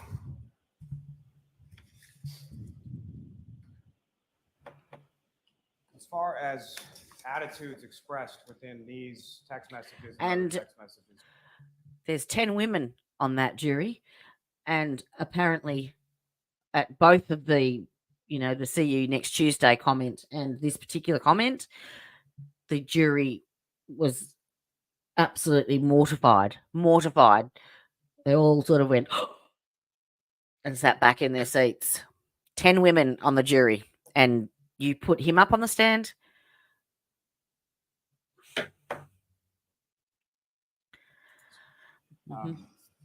What, if any, impact did that have as far as your investigation was concerned? Don't try and weasel out of it now. These juvenile, unprofessional comments Yeah. have zero impact on the facts and the evidence and the Bullshit. integrity of this investigation. Bullshit. It shows bias. They said these are unprofessional comments, but they absolutely do not detract from the integrity of the investigation or the What facts and evidence integrity? of it. You don't know what integrity is, mofo. You have no idea what integrity is.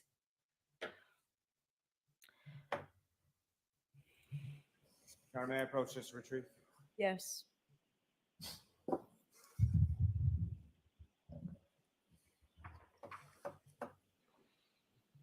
Now, Trooper Proctor, you've seen text messages amongst yourself and a variety of different people from that same sort of iCloud area of your personal phone, correct? Correct. And among those, are there communications that you had with members of the Canton Police Department? Yes. And how would you characterize, or what was the general content of communications that you had with members of the Canton Police Department? One communication was to coordinate interview times for firefighters and police officers and to set up a conference room where those interviews could be conducted. Obviously, the presence of Canton detectives or any police officers were not going to be sitting in on these interviews. Another communication was to inquire of relevant security videos that are in the area. You couldn't even do that. Department, they know the area very well. So I reached out and asked if there's some good cameras in the area that I had of kind of interest in. Yeah, the city library. Your Honor, may I approach the witness? Yes.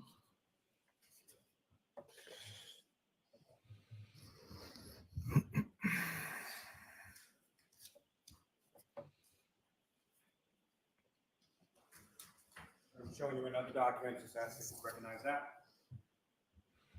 Yes, I do. Your resignation? What do you recognize that to be, sir?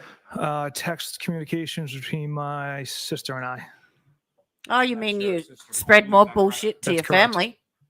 And similar to what I'd asked you about the prior packet as far as a first message sent, date and time, last message sent, date and time. I'm so mad. What is So the mad. date on this first? First has to be message done sent again. date- Sorry. I'll tell Sorry. you right now.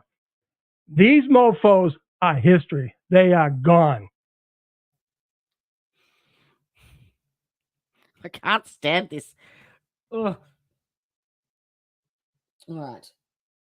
Let's go on to 608. Basically, he speaks, the texts with his sister are to do with his sister Courtney knowing Jen McCabe. And at 608, there is some inappropriate texts between him and his sister as well with regards to the investigation. And then it goes on to more text threads with his colleagues. So I texted my sister at work, "What's up?" She responds, "What? Why?" I respond, "Oh, just found a frozen." You too, Bri. Have a good one. Stay well. To death on a front lawn in Canton this morning. Actually just interviewed Jen McCabe. Said she knows you, And the knows you, who are you referring to? my sister. And how did your sister respond to that? Cut the shit. I responded, you. It was a typo correction with my response to you. She responded, yeah, she knows Jack very well. She's really good friends with Julie. My sister continues on. Her sister is married to Brian Albert. My sister asks, "You still working?" ? I says, "Yeah, going to be out for a while. Homicide." As far as your answers to those questions, or as far as your communications that you had with your sister at this time on the afternoon of January 29th, what were those in regard to, or why were you communicating that to your sister? At that time, it was just kind of in the news. I was just kind of letting her know I was out working. She didn't share anything specific. I wouldn't share anything specific on cases with my family or anyone.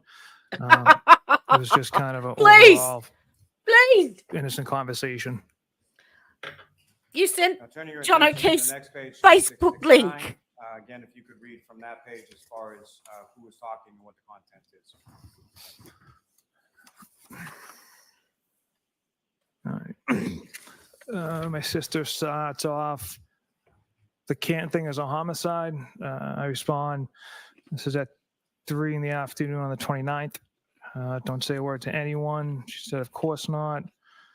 I respond, "In the very least, it's suspicious." She responds, "This is your livelihood." And then, "I would never miss with that." 3:07, I respond, "Julie and Chris were at the bar with the victim and girlfriend. Got to interview them."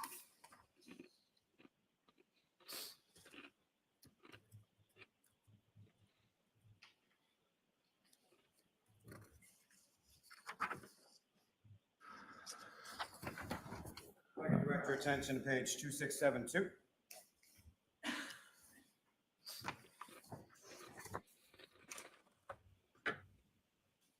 These are messages from February 1st, 2022. Is that correct? Correct. And the one at the top starts about February 1st, 5:57 p.m. Is that correct? Yes. And again, if you could read through as far as who's speaking and what the content of those messages are. I texted my sister, "What's up?" She responded, "Nothing. I just saw Julie, and she said when this is all over, she wants to get you a thank you gift." And I respond, "Get Elizabeth one." Elizabeth's my wife. And my sister responds, "Because I guess her and Chris were friends with John, and she's so proud of you for leading this." And then she writes, "Elizabeth?" ? I respond with, "She's been stuck with the kids for the last 10 nights. My sister responded with, "Yeah, but she knew what life is like married to a cop." And sir, as far as the gift that's mentioned, as far as Julie Albert, is that anything that you had received at any point in time? I never received a gift. I never asked for a gift. My wife never received a gift. She never asked for a gift. So how would you describe this context of this conversation, or why that's being discussed at this time? Again, I don't know the thought process of my sister and Julie as far as bringing that idea of a gift into play. Like I said, I didn't ask for one. I never received one. The same with my wife. Sir, if I could direct your attention to page 2676.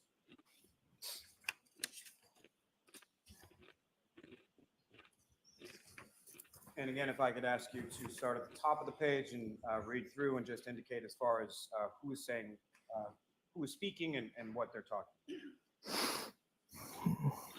I start out, "We write like 8 to 12 warrants on each case."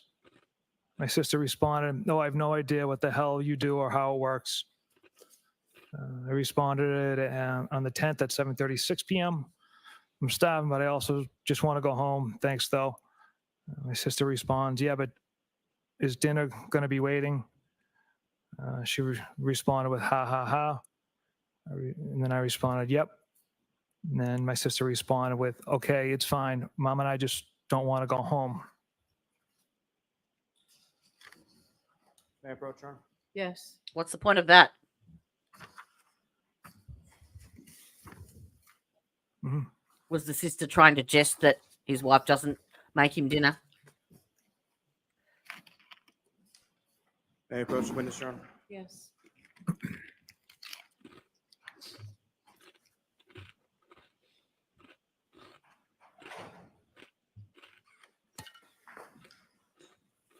I know where he can get 3 meals a day. Another document, sir, do you recognize that? On the state. Yes, I do. And what do you recognize that?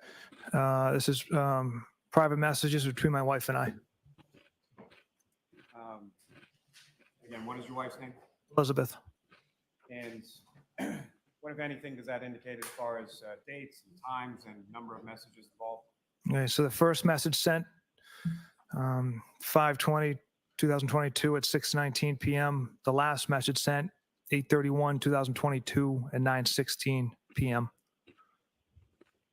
And what, if any, indication does it give as far as number of messages within that text chain? 1,632. And of those 1,162, there's one message that's listed on that. Is that correct? Correct. And what is the date and time of that message, and what does it say, and who's speaking? This is me speaking on June 9th, 2022 at 4:56 p.m. I text my wife, waiting to lock this whack job up. And what are you referring to in that text, sir? I'm referring That was to a the federal grand jury. arrest after Ms. Reed was indicted by the grand jury. Yeah. And again, as far as the terminology that you use in that text message to your wife, I'll tell you right now, these mofos are history. They are gone. why is that? Again, unprofessional messages I should not have sent. You think? I don't have an explanation other than they're regrettable and it's something I'm not proud of, the language I used. And you're a dickhead. I approach to retrieve your. Yes. All right. Let's go to 6:38.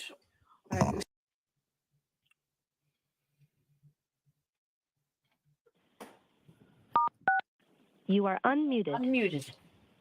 May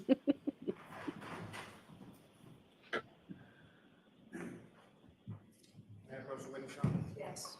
We're handing you another set of documents. View those, look up when you're finished. Hang in there. We're nearly up to cross-examination. Do you recognize those, sir? Yes, I do. And what do you recognize those to be? Another text thread between myself, Trooper DeChico, and Trooper Kukowski. And Trooper Kaskowski is another trooper within your unit in the state police, is that correct? Yes. And again, if you could read from the first message sent, date and time, and the last message sent, date and time. First message sent, date and time, 5/24/2022, 9:21 p.m. Last message sent, date and time, 8/24/2022, 4:56 p.m. And as far as the number of messages indicated within this text chain between yourself, Trooper Kukowski, and Trooper DeChico, 494. fair to say the documents before you do not contain 494 text messages, correct? Correct. Just in reference to that first page, 2635, first message sent, that's May 24th, 2022, around 9:21 p.m., is that correct? Yes. And that's a message sent from Trooper Kaskowski, is that correct? Correct. And what is that? Appears to be a picture of a toy Santa Claus. Now, sir, if I could direct your attention to page 2644.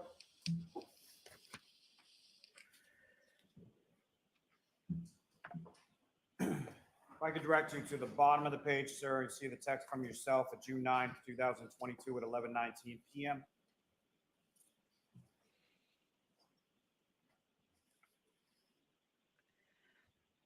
Yes. Very bottom of the page. And Your Honor, may I approach just to point it out? Yes. Yeah, I see it, sir. Well, hello. You could Welcome. read what you wrote on June 9th, 2022, around that time, sir. If you like women who shit themselves. Oh. And again, sir, what is it that you're referring to there? Again, a regrettable comment I made about Miss Reed's medical condition. You're a piece of shit. Now, You if I really could are. Direct you to the following page, 2645. An absolute And disgrace. again, if you could read from that page as far as who is, and indicate to the jury who is speaking and what is being said. Have you watched this testimony already, Teresa? And on page 2645. I'm speaking right now. The statement she made tonight at 8/7 was mental. Thank Christ it was on BWC, which is body worn camera. Trooper Kukowski responds, that's her. Smoke. Trooper Kukowski again, what'd she say? I respond, said the Alberts beat the shit out of O'Keefe, left him for dead, and that's why her taillight was cracked. She's gross. Trooper DeChico, oh, fuck her, bitch. And that's a colleague. Another colleague investigating the case. May I approach to retrieve your arm? Yes.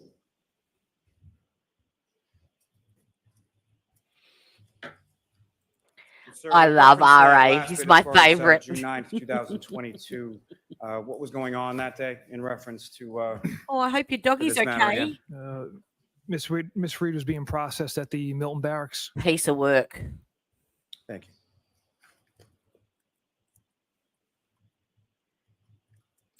Yes, I do love Scott. I may have just a moment, Your Honor. Yes. He had me on his channel about 5 weeks ago.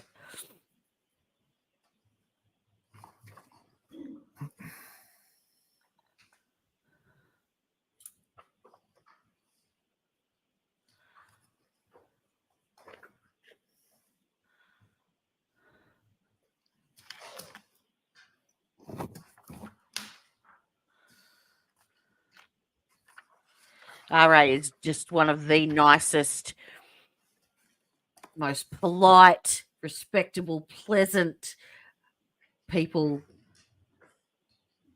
ever.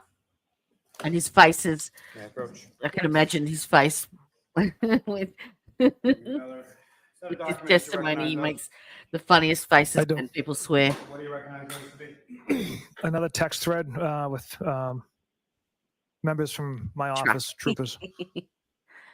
And who are the troopers that are Good. listed I'm glad. within that?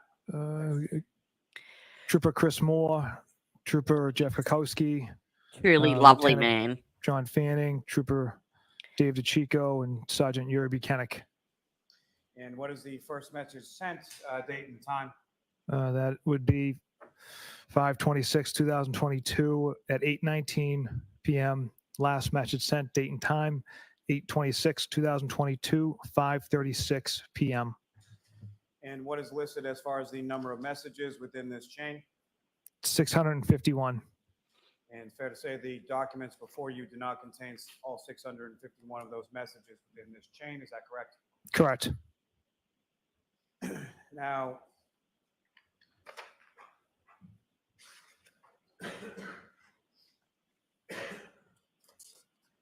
sir, if I could. Oh, we're nearly up to direct your cross-examination. attention to page 2682.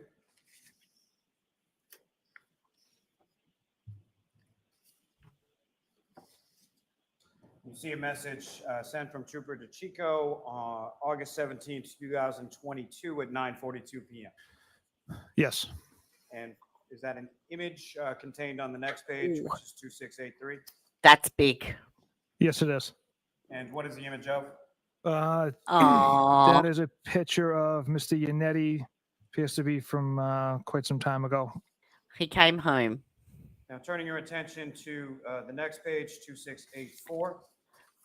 So now the defendant is texting this is the text thread they've extracted forensically from his phone to his work colleagues, DeChico and Buchanan, and I think a couple of others. But in particular, they have sent a picture of Yannetti in the text thread, and they're sending comments about him now to one another.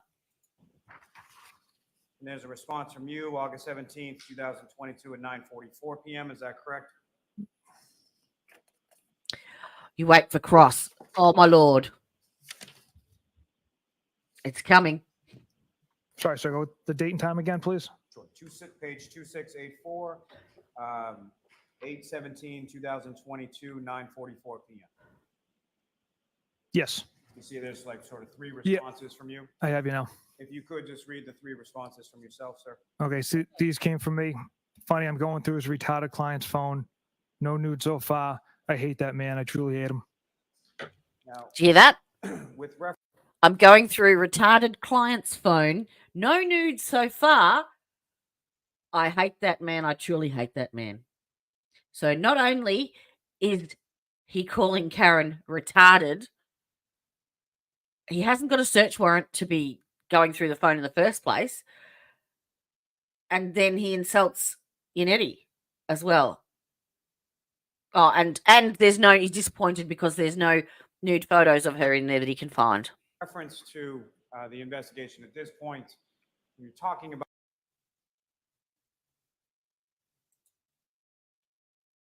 Oh, go away, Wheelie.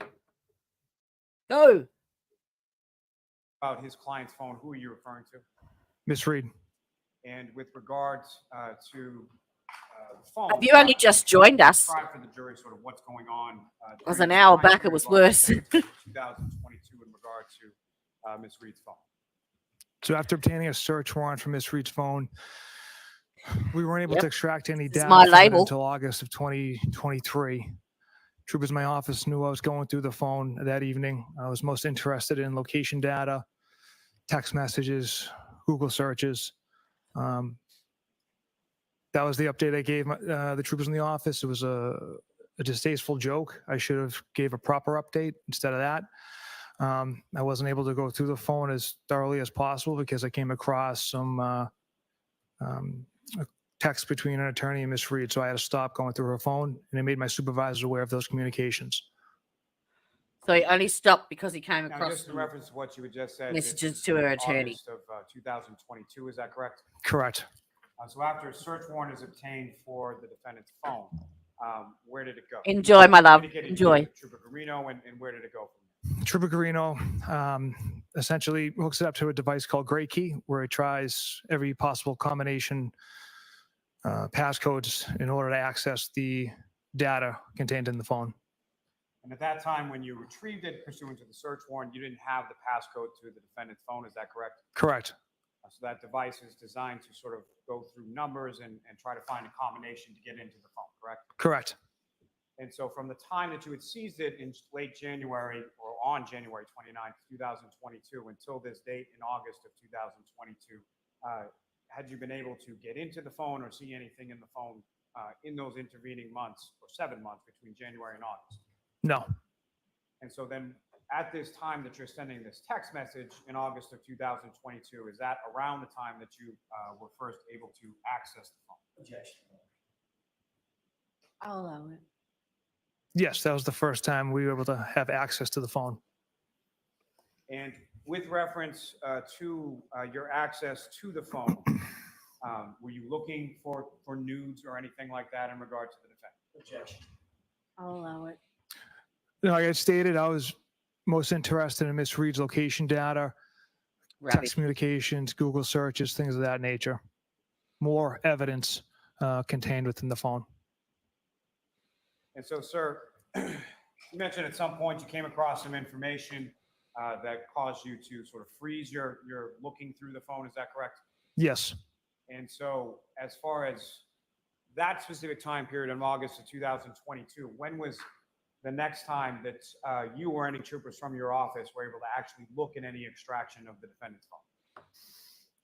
So once I came across that text communication that took place on the 29th between Ms. Reed and an attorney, the phone had to be sent off to what they call a taint team to remove any attorney-client privilege information from the phone, and then it would be returned to us, as well as defense received a copy of that as well. I'm not positive on the time. Let's get to the good bits. Come on, Jacko Jackson, show us your stuff. You are unmuted. All right. So just before you start then, so we'll finish it for, we're trying to figure out the schedule. There's time I'm going to meet with the lawyers and witnesses. We're trying to work all that out, but as it looks right now, I thought it was going to interfere with another day this week. As it looks right now, it may not. At the most, it will be half an afternoon or something, maybe on Friday, but it does now look good that we'll be able to continue with this. We're out tomorrow, but Wednesday, Thursday, Friday will be full days, and we'll be able to keep moving. All right. All right, Mr. Jackson, go right ahead. Thank you, Robin. Trooper Proctor, in the summer of 2022, August 17th specifically, you were sitting at your desk, presumably alone at your office, at about 10 p.m. at night, going through my client's personal cell phone, correct? Yes, sir. As a matter of fact, you were sitting there texting with your friends and colleagues at Massachusetts State Police about you going through her personal cell phone. Is that right? Correct, sir. And that included Trooper DeChico, is that right? DeChico, yes, sir. Trooper Fanning, Trooper Buchnick, Trooper Moore, and Trooper Kaczkowski. Kakowski. Tell me that again. Kakowski. Kakowski. Yes, sir. All right, all the consonants are silent. Fair enough. Trooper Fanning and Trooper Buchnick are your supervisors. Yes. And you were bragging to all 5 of them that you were going through Karen Reed's cell phone about 9:45 at night. Objection. I'll allow it. Is that right? No, I wasn't bragging, sir. How did you refer to Ms. Reed in that text exchange where you informed them that you were going through her phone? I used regrettable language. I said going through his retarded client's phone right now. You were shown a photograph of my colleague, Mr. Unetti, correct? Yes. May I approach? Yes. Same document. Your Honor, I think the court has the copy that I was going to use. I thought I gave him back to you.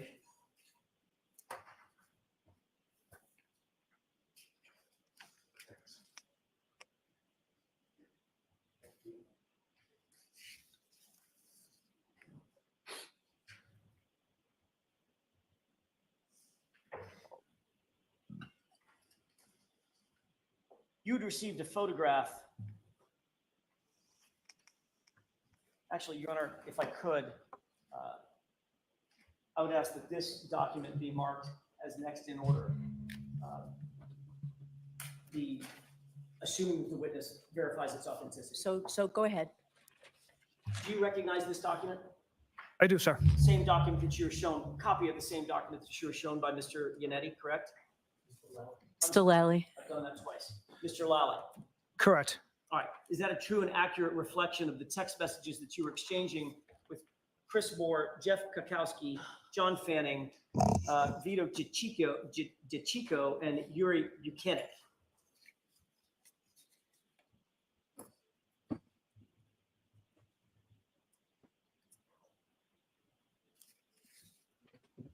Yes. I've asked that this be marked. Okay, any objection? Yes, Your Honor. All right, I'll see you outside down there. Have that, please. Yes, ma'am. You.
Ask you to give it back to the witness, please.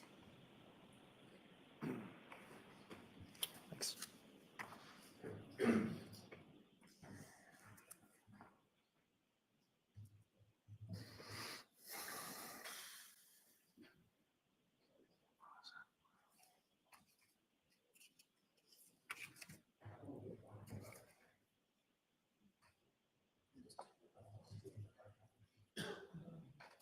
May I inquire, Your Honor? Yes.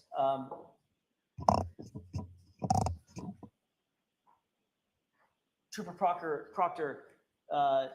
Trooper DeChico had sent you a photograph of my colleague, Mr. Yannetti, correct? Yes. Your Honor, because of the technical issue, I'm not going to display on the television. May I display this hard copy briefly? Sure.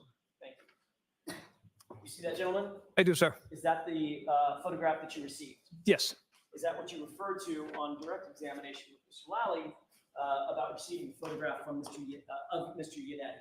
Correct. And then your response was what? I hate that man. I truly hate that man. Actually, your response was, I'm going through his retarded client's phone right now, correct?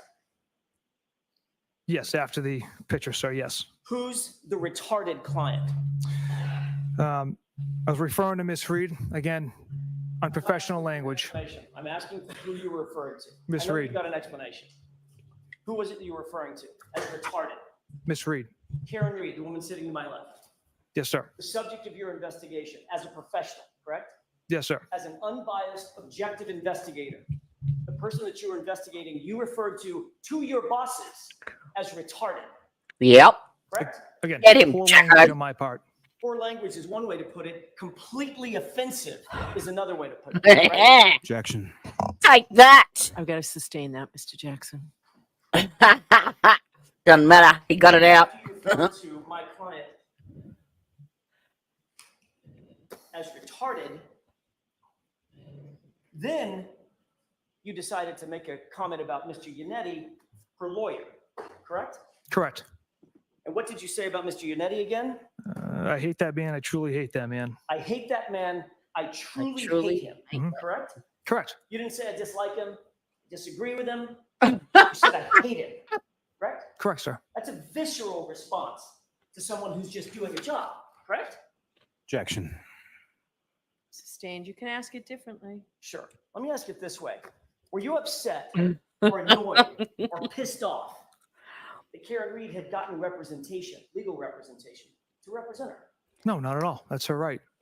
Good morning, Deb. Oh, okay. Will do. Thank Let you. me ask you this. In August of 2022, you said you absolutely hate it, correct? I don't know if I use absolutely. Yeah, I didn't use absolutely, sir. You used truly, correct? Truly, yes. How do you feel about him now? He's sitting right there. I still don't care for him, no. I'll let it stand.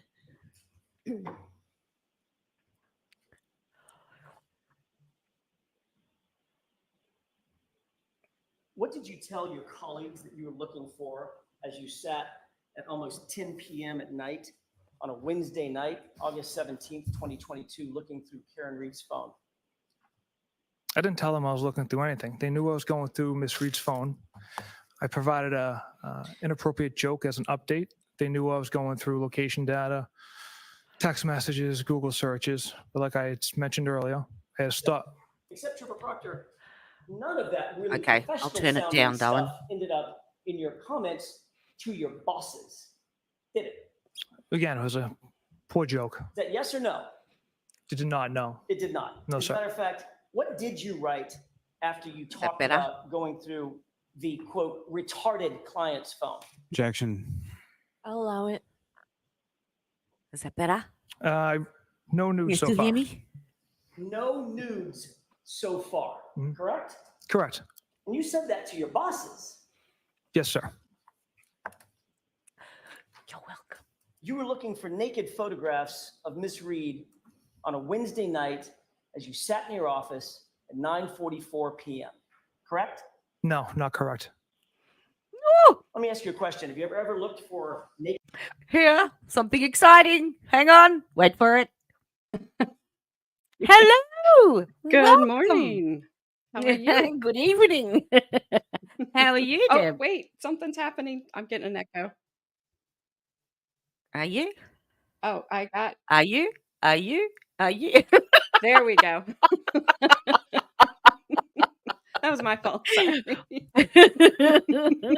Welcome. Thank you for you. jumping on. Thank you. I hope my mic is not too loud because I'm usually just on my own. So I don't Yeah, know. no, it's fine. Sounds fine to me. Did you watch this yesterday? I didn't. I was streaming. I haven't actually. I've been watching yours because I haven't watched this trial.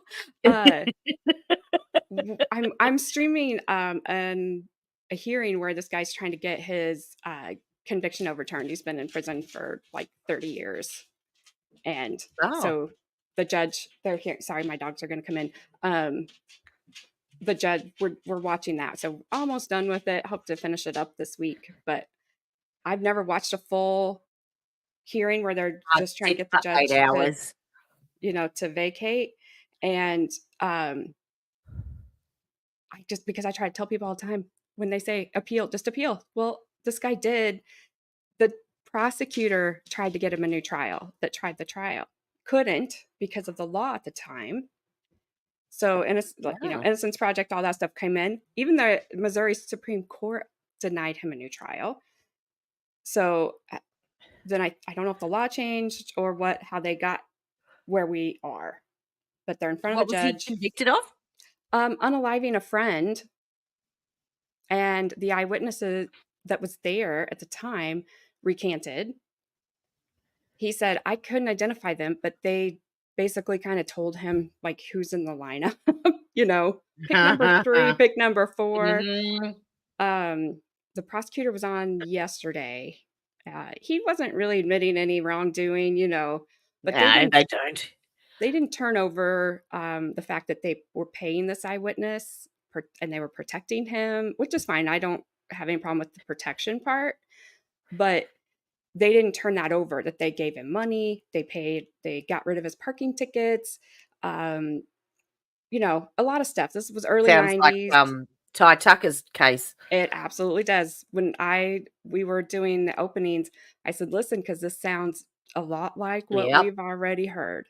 So, and here we are again with corrupt cops. Absolutely. It gets so frustrating. And this guy, I have to tell you, and then I'll let you, keep going. Oh, he just makes my skin crawl.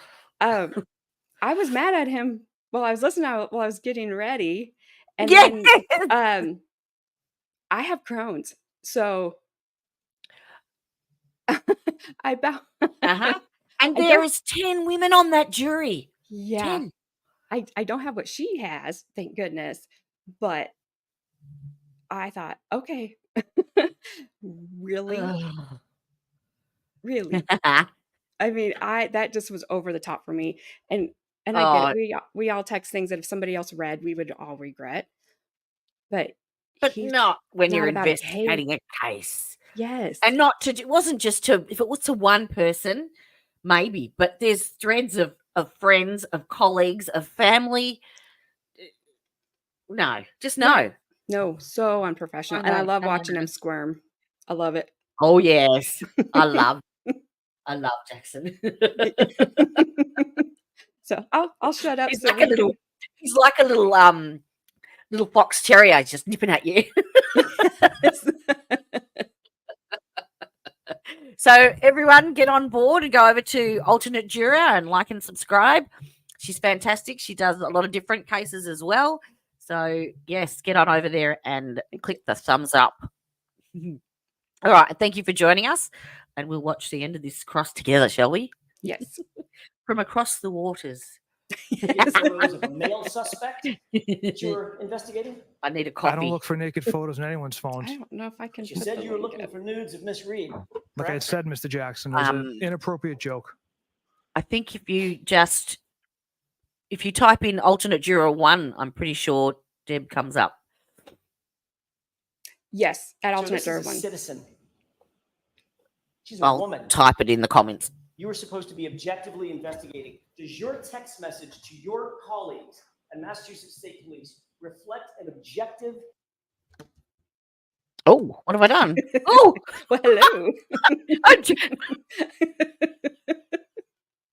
trying to type in a message and I've changed the screen and everything. Hang on. That one. No? Whoops. Add to stage. There we are. No, that's my intro. Oh, shit. I've lost my screen. Hang on. Share screen. Righto. No IT problems here. I do that all the time, so you know. I don't know what I did. Objective I think I pressed an F1 or something. I'll allow that, Trooper Proctor. I try to let me go to my account and see if I can grab it. I don't know if I can post links. On the integrity and the facts and physical evidence of this case. It's not that they don't have any bearing on the facts and integrity. Yeah, it's my that they nails have hit no place one, I think. in a professional investigation because it shows bias. Is that right? Objection. So I have to sustain that as asked. Go ahead and ask it differently, Mr. Jackson. Good job. Good job. Thank you, You weren't Teresa. so much as objectively investigating Karen Reed as objectifying her, correct? Objection. I'll allow that. Is that right? Rephrase the Hey, question. Gabby. You weren't so much as objectively investigating her as objectifying her in those moments, correct? Again, Mr. Jackson, it was a poor choice of words and a joke that I should not have That's texted not a out. joke. But That's not fucking funny. From the start of the investigation, we didn't know what we had. And your, Trooper Proctor, your point in saying no nudes so far to your colleagues in Massachusetts State Police was to suggest that you would. He was saying that this comment had no bearing on the integrity of the case. Now, this man wouldn't recognize integrity if it was teleported into a Sally port. Nope. Nope. And when he's like, I saw her comment with her that there was, conversation between her and her attorney. So I stopped looking. I'm like, sure you did. Yeah. On the 29th. Yeah, because that's what we would all do. We would stop. We wouldn't look any further. No, I'd stop right there. Yeah. As if. Looking for nudes and you'd update them when you found them, correct? Incorrect. Well, let me ask you a question. Did you find any nudes? Again, Karen Reed? I didn't go through the photos, sir. Did you find any nudes of Karen Reed? I didn't go through the photos, sir. I came Bullshit. across text messages from Miss Reed to another attorney on January 29th, so I had to stop looking through her phone. So you got. Hang on, I have to play my. My Sean Sustained. McDonough I'll again. tell you right now. These mofos are history. They are gone. I love him so much. You can only hope they're gone. Yes. A lot of times they get promoted. Oh, don't To be even clear, go when you there. sent those text messages on that group chat, those text messages included, as we said, or as you said, not one, but two of your supervisors, correct? Correct. Were you ever reprimanded for your conduct in sending that text message? Objection. So that's sustained. Do we need to go to sidebar based on what you told me earlier? We do not. Okay, so We do not. Okay. Did I'll get him. Yeah. Fanning or Trooper Buchanan dress you down in a responsive text message in that text thread for doing something so abhorrent as looking for nudes or referring to nudes of a female suspect or subject of your investigation? Did that ever happen? Nope. Not that I can recall. Imagine. Matter of fact, Funny that. in reference to one of the text messages in this same string, your boss, Yuri Buchanan, actually responded to the photo of Mr. Yannetti, didn't he? No, what was it? Objection. LOL. Allow it.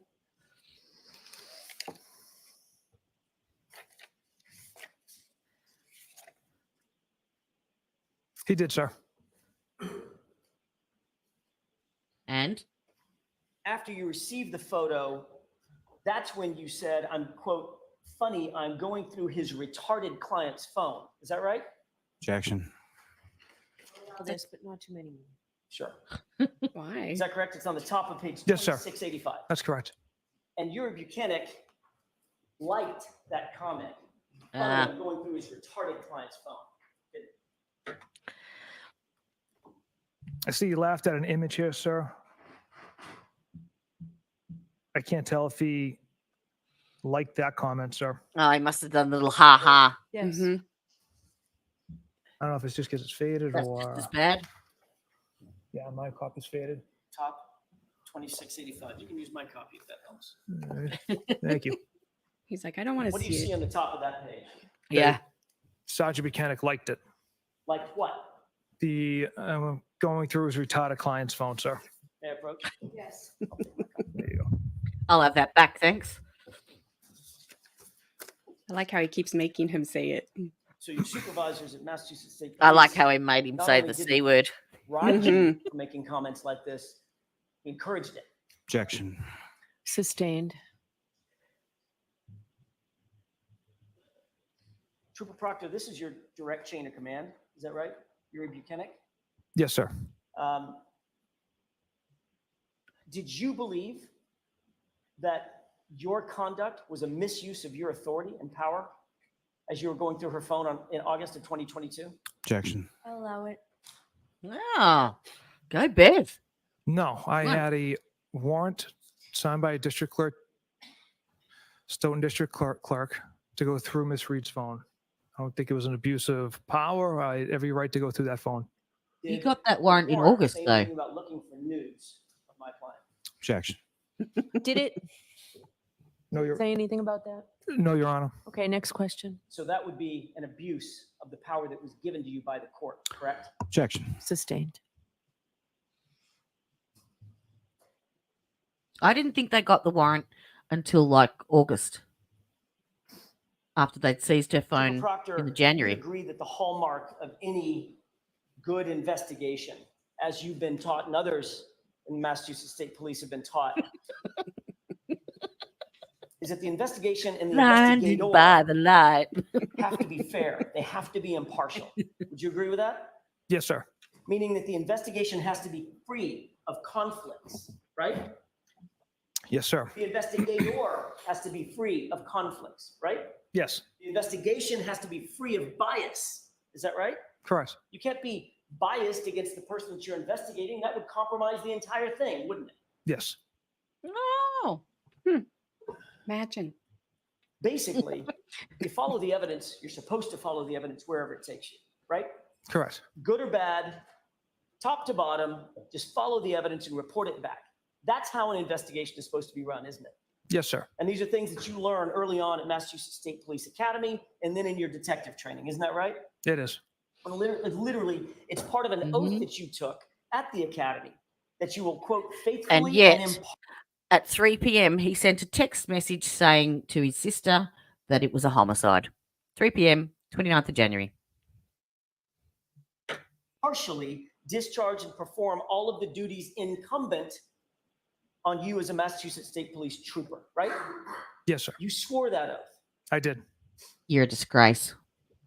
When you start an investigation, everybody in that investigation should be treated exactly the same. Don't you believe that's true? Correct.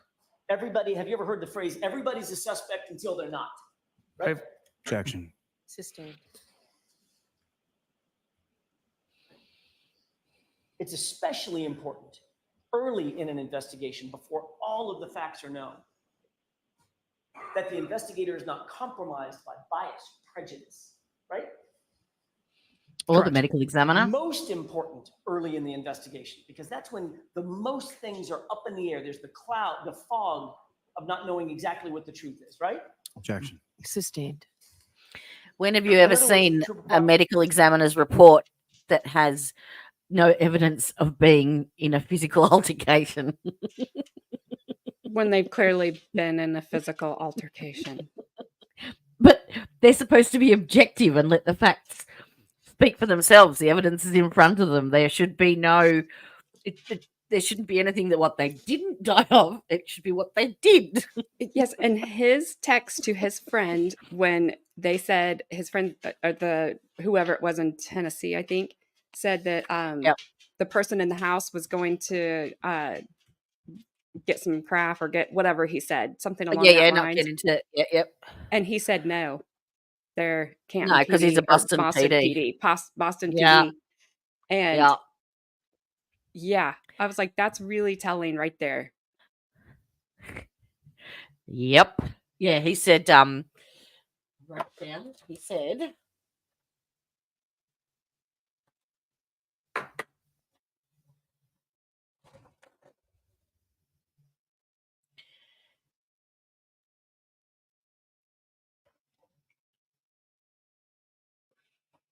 oh, dickhead. On that one. I flipped it over. All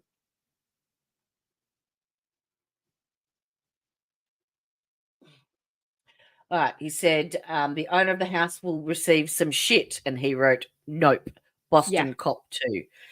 Yeah, Yep. and she hit him with her car. That was really Yeah, telling right there. Like, nope, won't.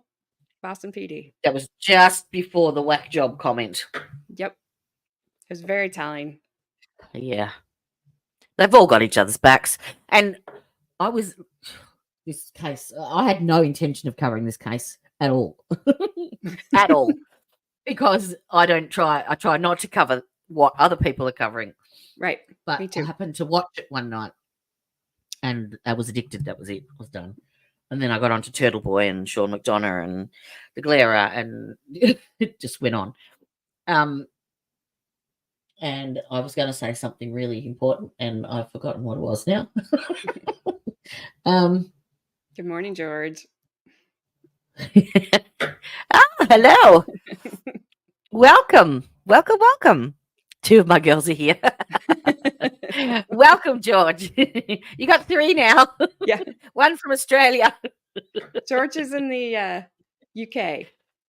So he's across the pond too. Just different. Is that a different pond? I'm not good with geography. Which part of the UK, George? I told him.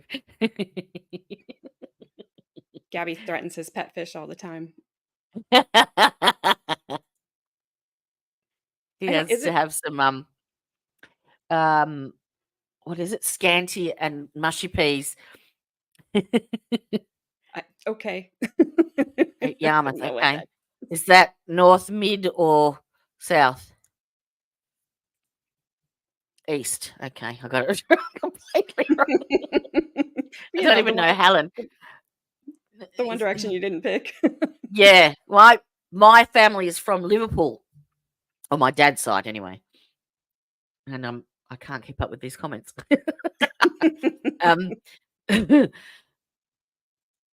Yeah, Liverpool. So I think is that the west? What is? I don't know. No idea. Scouse. Yes. Scouser-S.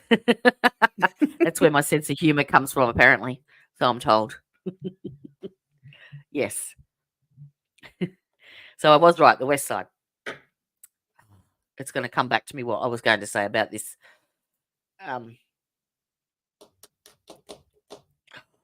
It's going to shit me now. I'll have to play it and it'll come back. It'll come back when I least expect it. And then try to find evidence. It's getting late here. Correct. But in this case, in Melbourne, exactly what you did, isn't it? Absolutely not. All right, Mr. Jackson, why don't we end for today? Okay. Okay, then. See that guy's face. So, folks, we're off tomorrow. So we paused for all that time. Please do not discuss this case with anyone. Don't do any independent. Can you hear how many times she sighs in this? I try not to hear her. I can't. This judge's voice.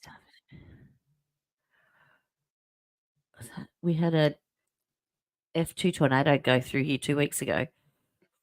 Is that big? It's so I think there's 1, We don't 2, have tornadoes here. 3, 4, and 5. Is that right, Teresa? Or is 4? I don't remember. A 2 would be a decent one. So they've been through a lot, like Missouri, Kansas, Texas, Oklahoma. We've missed it. It's kind of gone around and gone north of us, up to 5. Okay. But it's just been constant. So they may have an EF2 Saturday, and the next Saturday after that, they get something else. So So is that all in the flatlands where they're Um, getting them, or? Missouri to me is not all that flat. I'm not good with my Texas geography. can be. There's just it's weird because states are so big here, so you can have Yeah. a hilly part and then a flat part. Because I'm from Nebraska, which everybody thinks is flat. Well, where I lived, it had hills. So and That's all Indiana, right. I live in Melbourne and everyone thinks kangaroos are in my backyard. yes, of course they are. They're your best friends.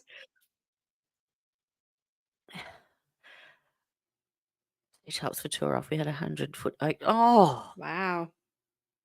I'm glad it didn't hit I your hope no one was house. hurt. Yeah. Did your house survive, Teresa?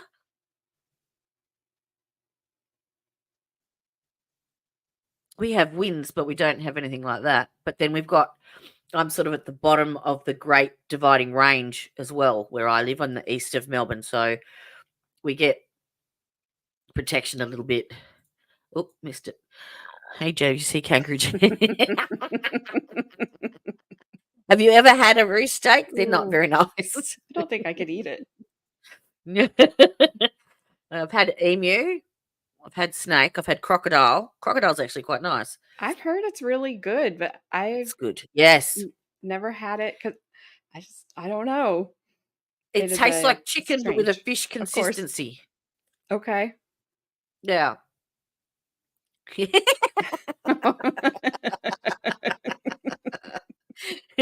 happy. You're so funny. You crack me up. Well, Teresa, I'm glad your house was good. We had a Yeah. tornado, it's been a year ago, go through about a mile down the road from us. And it was where it came because we have trees all over here. And there's a Mhm. state park that backs up across the road from me. So it's all wooded and it hit that park. It's like it spun up out of that park. I don't know how, hit the campground. Unfortunately, 2 people did not survive in the Oh. campground. Came through, it was like 4 football fields wide. Came through, took out a house, and the people in that house, it was a son, a mom, like an older mom and older son, and then he had has a 3-year-old daughter, and they were trying to get to her, and they just went down. They just got knocked out and they couldn't get to her. So they woke up and they were looking at sky. Oh. She slept through the entire thing. Was fine. I mean, it took their cars, threw them across the fields, across the street from them. I mean, just like they And she were slept through it. Yeah, she slept through the entire thing. Now, and then it went down and kept going, and went down another road, and just that road still is not back to normal. It looked like a war zone because it just took out house after house after house. There was injuries, but only 2 fatalities was at the state park. They're still trying to get open. I have no idea when the campground's going to open. It was just stuff. Their house, it was awful. And driving by it, because that's the way I have to go out. Driving by it every day was so hard to watch them. They're trying to pick up their life, literally. They have not returned. There looks like there's a building site getting ready to, so I'm not sure what they're getting ready to do. But somebody made a comment on here a couple months after the tornado, because they were talking about the park was still cleaning up, and they're like, "Are they not done yet?" Like, you have no idea. You have no idea. Really? Sounds like Christchurch. Like, what do you mean they're not done yet? Like, they're still not done. They're not going to be done for years. So, Is that just the one? sad. Did they have to dig through a wall to get her? I don't remember. I just know it because it was dark. It was night. I don't remember that much. I just remember reading his story. And this poor guy. So their cars are destroyed. Their house is destroyed. They are all fine.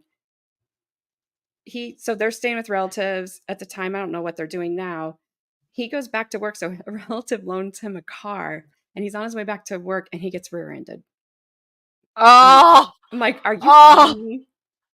Really? And he had the It's best all right, we're at attitude. 2:44. You can swear. I mean, I was just like,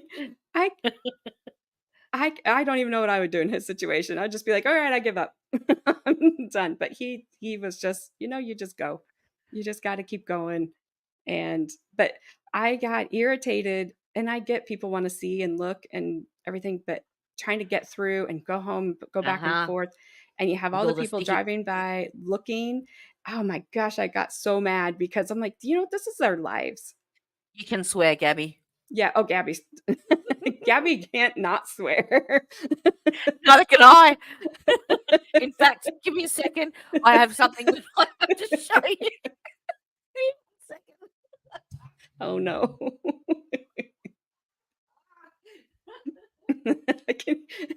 She's still laughing. Yes, you know why when you see it. Uh-oh. I'm coming. All right, where's my camera? All right, so I got in trouble for swearing the other day. Well, not the other day, the other week. And so I'm like, well, no, that's me. I am who I am. Yeah, you don't Right. like it? Yep. Off. So I got onto vistaprint.com and made myself a cup. That's my name.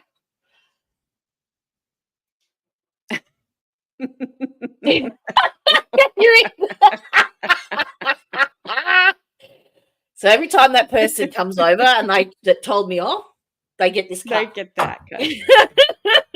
That's hilarious. Yep. Gabby speaks the king.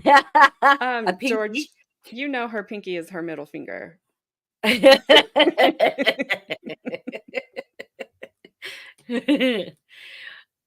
All right, no worries, Teresa. You have an awesome day. Thank Bye, you for Teresa. joining us.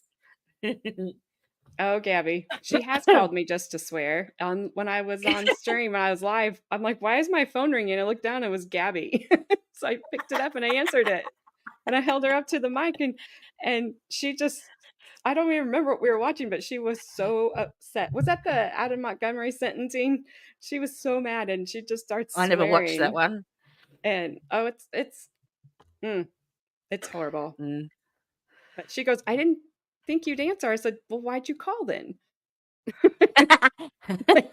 So have you got your mobile hooked up to your stream, or do you just answer it and put them near your mic?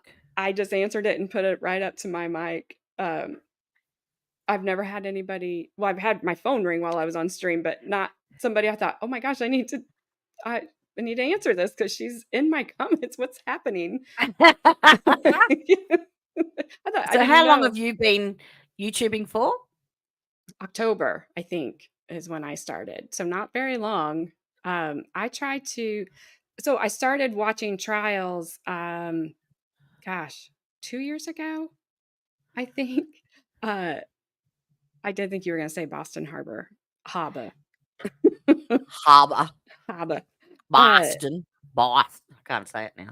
I started watching Kyle Rittenhouse. I don't know if you're familiar with that one. It was I've heard the name, but I haven't watched thing it. over here. So that was the one I first started watching. And Court TV was back because when I was younger, Court TV was on our cable, whatever. I watched it all the time. I loved it.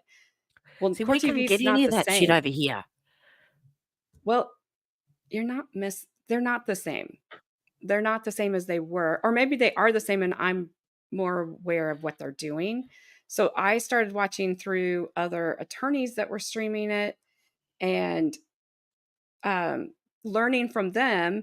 And then my family was, I could tell my husband every time I would start talking, like, what did you do today? Well, I watched this trial. You could just see his eyes glaze over and zone out. So I was like, fine. Okay, my cats don't. Well, they do actually care. When it gets to 9:30, they start annoying me, so I have to keep the treats on hand. I just throw a few every time they come around my feet. Yeah, I'm surprised my dogs haven't stuck around. They're laying outside the door. But Mommy, come to bed. So then I just told him one day, I'm like, you know what? I think I'm just gonna, I know you don't want to hear about these, and I'm just gonna I think maybe I'll just start a YouTube channel. And my kids were just all excited, like, absolutely, they're mom, let's do this. And My he was kids are like, excited. "Ugh, whatever, mum." Yeah, And so I did, and then I covered a couple of older trials. One I hadn't watched, one I had, um, which was Matthew Moore's. I had not watched. He was on trial for unaliving his wife, who unalived herself, and he was found not guilty. It was a good trial. And then Travis Rudolph trial down in Florida. He was also found not guilty. He was accused of unaliving people that came to his house armed, looking for a fight, and he came out armed, and ended up one of them didn't make it. So I started doing that, and then Shonda Vander Ark, or whatever her name is, fell into my lap one day, and she's a horrible woman who starved her 15-year-old son to death in Michigan. So I did her trial, and that one kind of took off unexpectedly.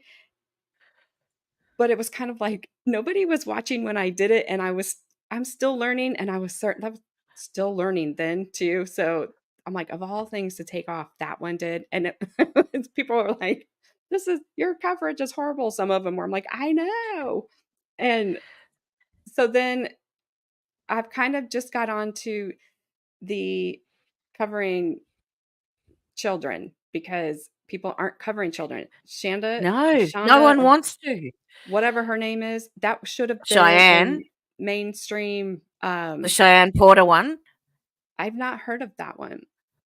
Cheyenne Porter and Jose Alvarez.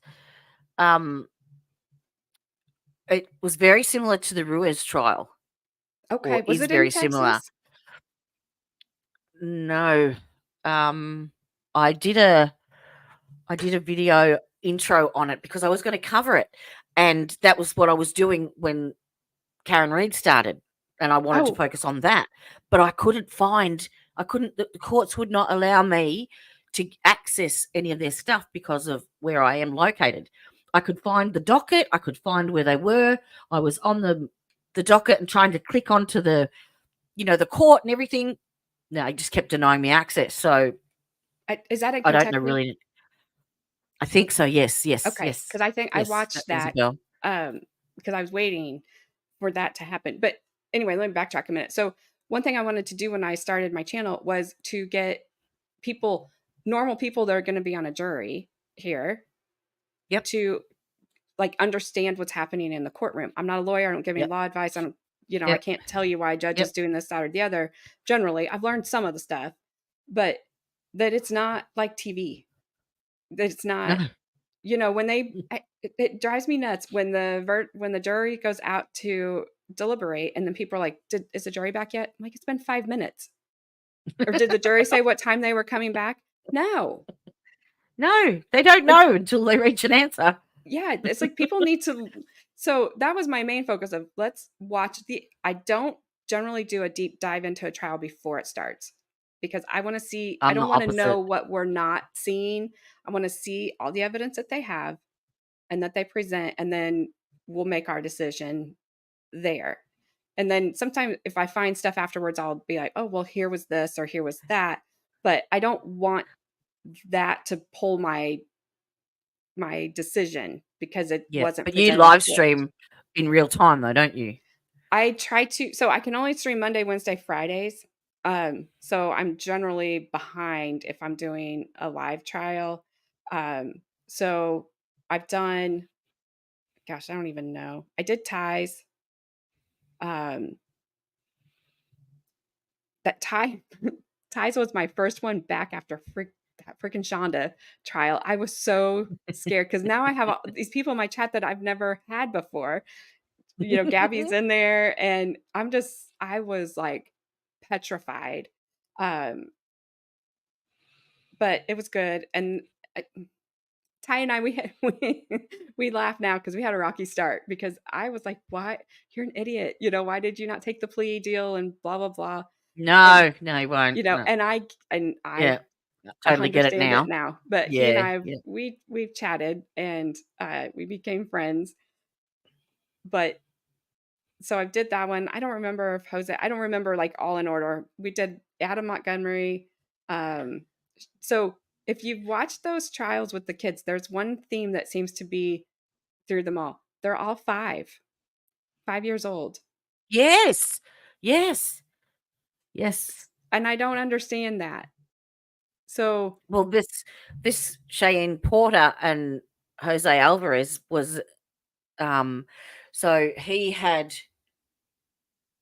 2 children from a previous relationship, and then got with Cheyenne, and then they had 3 children, and so, the child that was unalived, I think was his second daughter from the previous relationship. So the mother, Cheyenne, that he was with, basically locked those 2 children 1 and 2 from his previous relationship, in the basement that flooded constantly and hardly fed them and all sorts of stuff. It was horrible, horrible stuff. And it was the actual children that were testifying against the parents. wow. And he allowed that to happen. Yeah, he allowed it. And I don't understand that either. The 3 children they had together slept in their bedroom with them, because it was only a 1-bedroom apartment, and the other 2, if they were allowed upstairs, were on an air mattress together in the lounge room. And yeah, in fact, the other kids even said that they were sneaking down food to the kids downstairs because they were trying. Yeah. Yeah. Yep. Oh my gosh, I don't understand it. It's hard to watch all So those. if you can find when the gavel drops on Discord, have it coming back up, I think next year. So I don't know whether it's been postponed or what's going on, but they're back on the docket for, I think, June next year. So that might be a good one to. If they allow cameras. So Indiana, where I live, they're allowed cameras. Is Kentucky strict, or? I think they're like Indiana. So Indiana passed where they could have cameras in the courtroom. And then the Indiana Supreme Court said no. And then the Indiana Supreme Court came back and ruled against their own ruling and said yes.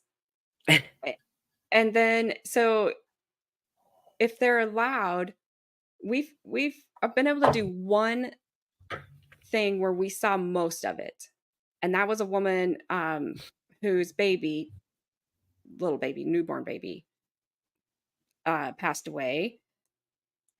She had, I think there was meth in the house. She had basically put the baby on the couch, propped the bottle up in the baby's mouth, and then her and her older kids went to take a nap or watch TV or whatever. Right. Okay. The baby apparently supposedly turned over or something, suffocated, passed away. She was found not guilty, and the judge, it was a bench trial, and the judge says she was found not guilty because they didn't charge her with the right things. Yeah. I'm like, all right, well, I mean, that is what it is. If that's how it works, that's how it works. But then a lot of times, how does the double jeopardy work then? I mean, she's done. So you can't change the charges? No, they won't charge her again. So the double jeopardy rules that valid, even though it was the wrong charges? Yeah. You can't be tried again. There was a long time ago. I think it was in Kentucky. A guy was accused of unaliving, I don't know if it was his wife and daughter, whoever it was. He was found not guilty, and he walked out of the courtroom to the news conference and said, I did it. And they couldn't do anything about it. He confessed that he actually did do it, and that was walked away. It's crazy. What was that one? Is it not Gabriel's child? The lady that had the baby when she was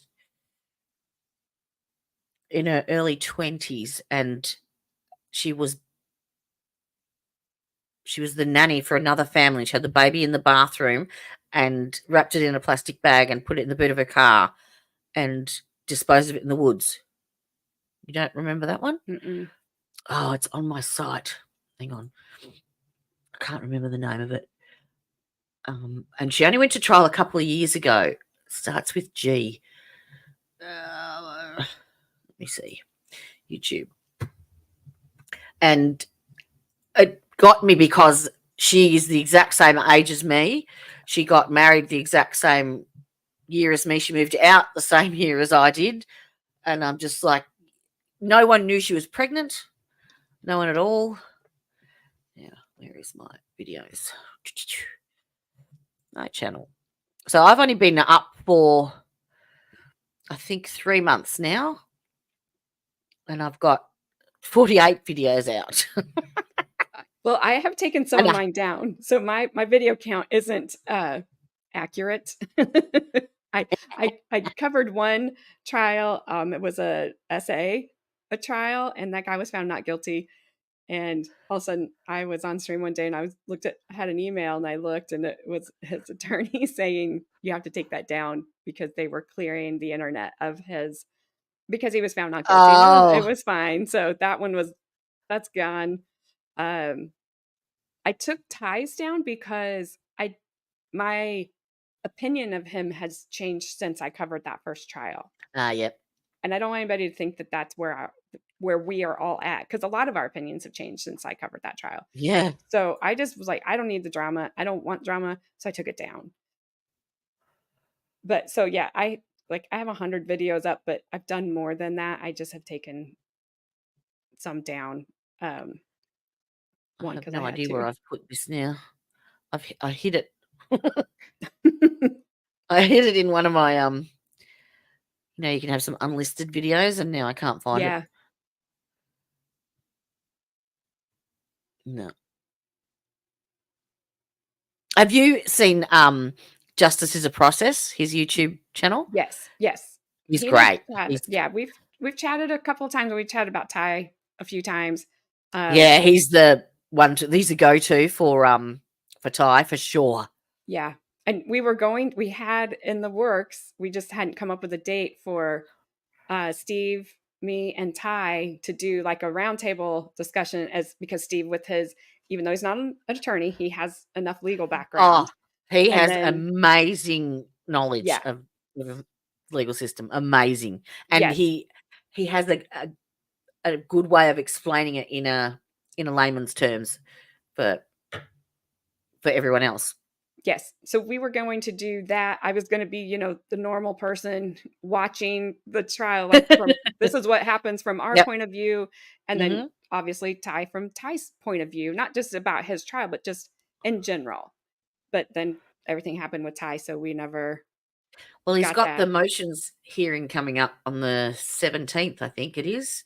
And I tried to have a look today, but I can't find anything. But I don't really know where to look to find the docket. Like, I got onto Monroe County Clerk's office and the Sheriff's office and what have you, but I couldn't find anything in my search. You should just be able to. So if you want the paperwork or the files from the like what they filed against the prosecutor, and I've got the failure to appear, like freeze your analysis. I've got their documentation from Judge Morgan, the latest one, for why he was brought back down to Florida. And I've got another one, but there's nothing like, was he able to lodge any of his motions that he was going to lodge prior to him going down to Key West? Yeah. And I know he's had a lot of trouble getting representation because he's still legally married, even though they're separated, and her net worth prevents him from getting a court-appointed attorney. So I hope they get that straightened out. Well, they haven't got long. No. And if they're not going to get back together, I hope, they'll just do a quick thing, go their separate ways so he can get representation. That costs money too, doesn't it? It does. But not as much as attorneys for his. Do you have to do division of assets and stuff? Like, if you've been married, is he entitled to 50% of her assets, like what we have over here? I don't know what every state is different, so I don't know what Oregon's are. He could say, I don't want anything, and walk away, make it, just make it. There may have been a prenup, who knows? I had heard there was not. But I've also heard him say he would walk away with nothing. He would be fine if that's the way it ended. That's the way it ends, and he would be fine. George is a little bitter about his ex. No, I'll be holding on to that number for my father. If he doesn't do it, I will. I can say that because he won't watch this. George is a little bitter. He's the reason I bought this cup. Or she is, I should say. Oh, I thought when you said you got in trouble, I didn't know if you got in YouTube trouble or No. trouble. No, my dad married a 2-bob snob, and suddenly swearing was inappropriate, even though he was the one that taught me. Yeah. Anyway. I can't say that I don't swear, because in my everyday life, like I've been on the phone with Gabby. She's heard me say things. I have to get really mad on stream to be like, all right, I'm done with it. I'm over it. I don't know what it is. There's certain words I don't like, but C word, no. Oh, don't like it at all. I don't like that. I don't know any woman that does. And so when No. they made him say that today, what's that Yep. text message say? Don't spell it out. Say it. Yeah. I do. I swear in the most polite way. It's such a universal word, though. You can use it for every situation. Like, get the fuck out of here. Well, get the fuck out of here. That's Gabby is that's her word. She's gobble gobble. We both live in so she's in Mass, I'm in Indiana, but we have both encountered wild turkeys on our drives home. Like, I was coming home one day and there was 3 turkeys running down the road in the middle of the road, looking back at me. That was a whiskey. Well, it is that too. But they're just running. I'm like, just go left and you're in the field. And they sound like emus. They're stupid. They're actually really smart. I just was laughing. So I'm like, I'm not going to hit you. You're big, and I don't just run over things. But yeah. And then she was trying to go buy some where she lives, and she was taking video, and they like gobbled at her, and she's like, "Don't gobble at me, you bastards!" Sorry, Gabby. I know that was really bad. I couldn't have been worse than my impersonation of Bev the other day. That's half the fun, I think. I was gonna message you say, or I was gonna comment, but I was getting ready to say you got Trooper Trooper Proctor. Proctor. Yeah, Trooper Proctor. I'm like, oh, you need a proctologist, Mr. Proctor. Yeah. Thanks, Gabby. Yeah.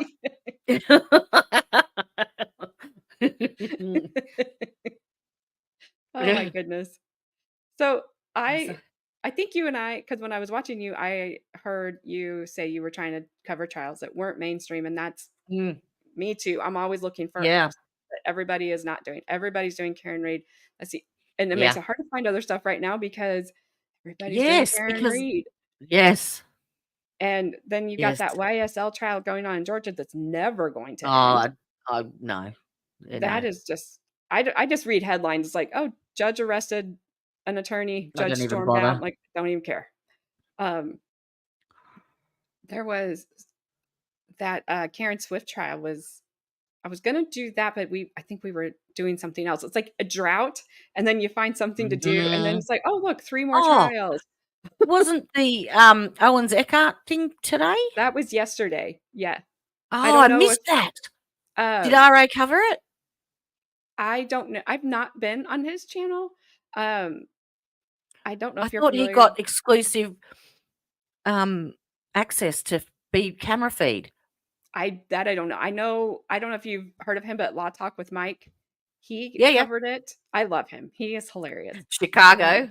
Yes. From Chicago. Yeah. I usually listen. Oh, hello. Yeah. I love him, but he covered it. I haven't watched it yet. But a lot of people were covering that too. Yeah. So, and Well, saw like, I'd reached out to RA because, yeah, he was going to do a road trip with Megan Fox across. She was going to cover the story, and he was going to have the exclusive rights to the feed, the media pool, basically, and they were going to do it together as a collaboration. But I watched 9 hours of the Glera yesterday because he went down to Boston last week in the courthouse on Thursday, Friday, oh wow. and then came back and live streamed his, experience down there and what Karen's parents were like and Karen was like, and, meeting everybody. And then he went on to do live the stream yesterday of the trial. And so, yeah, his stream was 9 hours. So I went to sleep listening to the Glera, and I woke up listening to the Glera, which isn't all bad. I think my longest stream went like 11 plus hours because I was at Jose God. Ruiz. So it was final witnesses, closings. Then we waited for the Mhm. verdict. And then she Mhm. sent him out to sentence and came back. And I was like, oh my gosh, no one's ever going to watch this. It's 11 hours, but everybody stuck around. It was a very, very long day. I had no idea that it was. Oh, I couldn't do that long. I've got I have chronic arthritis and fibromyalgia, so that's why I do recaps. I watch the trial in bed in my zero gravity position with my feet up and my head up, and take my notes, and then the next day I come out and do the recap. Yeah. 'Cause, 3 hours is about my max for sitting in the one position. Yep. I don't blame Unfortunately. you. It is. It goes by fast, but then you realize I've been sitting for 6 Yeah. hours. Yeah, and then I stand up and my legs cramp up on me, and yeah. Yeah. Well, Never you're at mind. that 3-hour mark. So I am. Yeah. It's been it's a good one So- though. Today was good, and I mean, there's no court today as well, so I'll get to catch up. I can just watch YouTube instead of taking notes tonight. and why does she keep not having? Oh, She keeps having days that oh, there's yeah. not court. Does she? And then whinges that, the Commonwealth have had 22 days, and the defence is saying we want 4 and maybe a day of voir dire, and she's being a bitch about it. Really? Yeah, I don't understand. Like, every time I watch it, it seems like there's always, well, we won't be here tomorrow. Like, why? Did you Why hear are the motion this morning with Unetti firing up? I did not. I didn't. I came Oh, in. go We back were and already watch. going. Yeah, no, go back and watch. He fires up at her on court TV. Go and watch, because I think I started, I skipped like the actual motion being read. I went straight to his reaction. But yeah, and pretty much it set the tone for the rest of the day, because they kind of had to kiss ass a little bit because of him going back at her. And he had every right to, because she cut him off and she was rude, and she wouldn't let him get out on the record of what he wanted and needed to, because there was a personal attack in there, almost like they'd accused him of saying something and doing something, and it was completely wrong. Yeah, she was very, very rude. Very rude. That doesn't surprise me. At No. all. She's horrible. And then when he did speak, you could just hear her going the whole time. Yeah, but that's worth a watch. Yeah, I'll go For back and sure. look at that, because these judges, some of them, and there's good judges out there. That's why I like to watch, like Judge Boyd, Judge Wolf Yes. in Tennessee. I love him. Judge- Did you watch there was one I watched the other day, and I will actually post it, I think, because it was a heartwarming one where he was doing adoptions. I did. Did you watch? Oh, the and it end was of- just beautiful, and the photos was. coming. Oh, look. Yes, it was very sweet. Did you watch the end of that Yeah. one on Friday?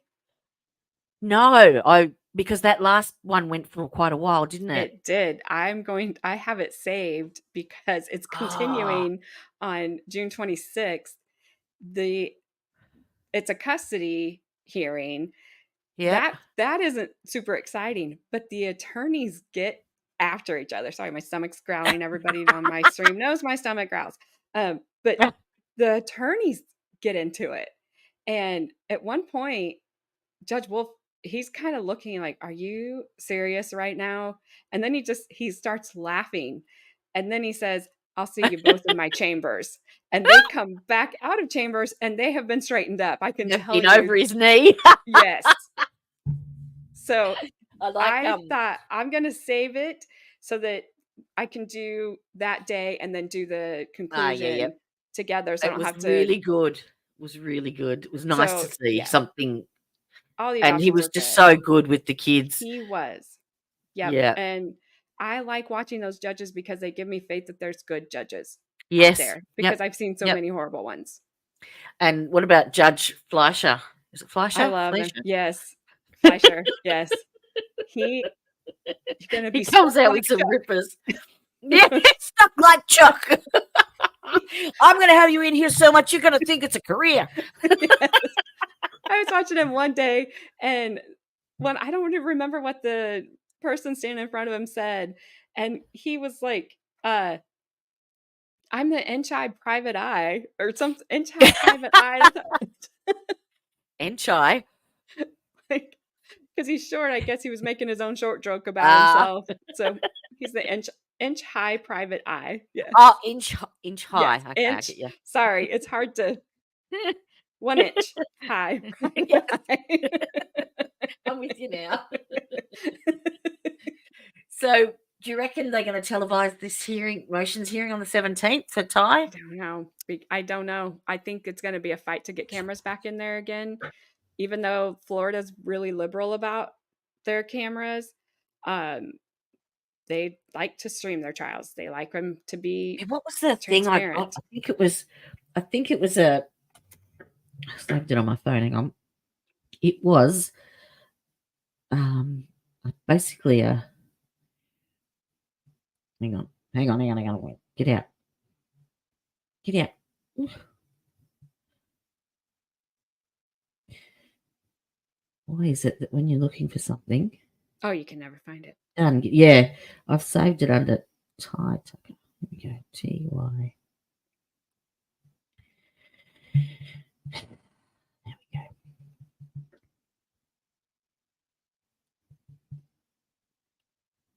Emergency motion. State's emergency motion for protective order to prevent extrajudicial comments. Have you seen that one? No. That came out was filed on 25th of April this year. Okay. Do you want me to have on? Well, maybe. It's not that long. I can read it out. Yeah, no, I'm just wondering. I'm trying to remember when he was rearrested because it was after. It was about that time. Hang on, I've got the arrest thing here. Failure to appear was the 11th of April. So it was after. And then a Facebook update on arrest. When was that? Oh, I didn't save the date. Whoops.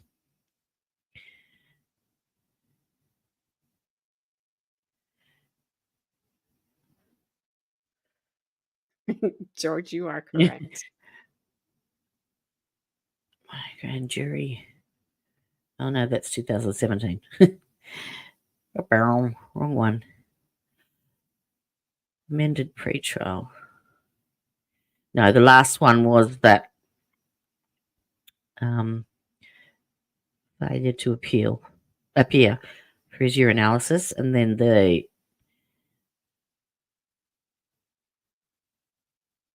I wonder if that's an extension of the gag order. I'm thinking that's probably what because they were really emergency trying to get motion. That. Yeah, I think so. Yes, I think he came on, even was on to talk about that, and how he was filing, what he was getting ready to file. I don't know that he ever got that filed. So no, this is from Dennis Ward. Yeah, but I think I had him on then to reissue the protective order to prevent extrajudicial extrajudicial comments that was imposed on the state and the defence in light of the upcoming retrial of this matter. Yeah, I'm trying Yeah. to see when I last had him on here.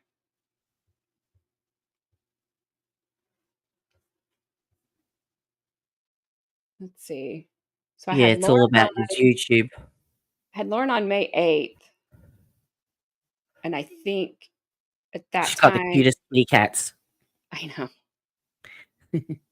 I had him last on April 26th, and that was after that emergency motion was filed because yeah, he came on to talk about that. And then I had And Lauren then he on. went and then he went to the airport with his ankle monitor on. Yes. Mm. So somewhere around the beginning of May, because I had her on May 8th, and he I think was in custody then.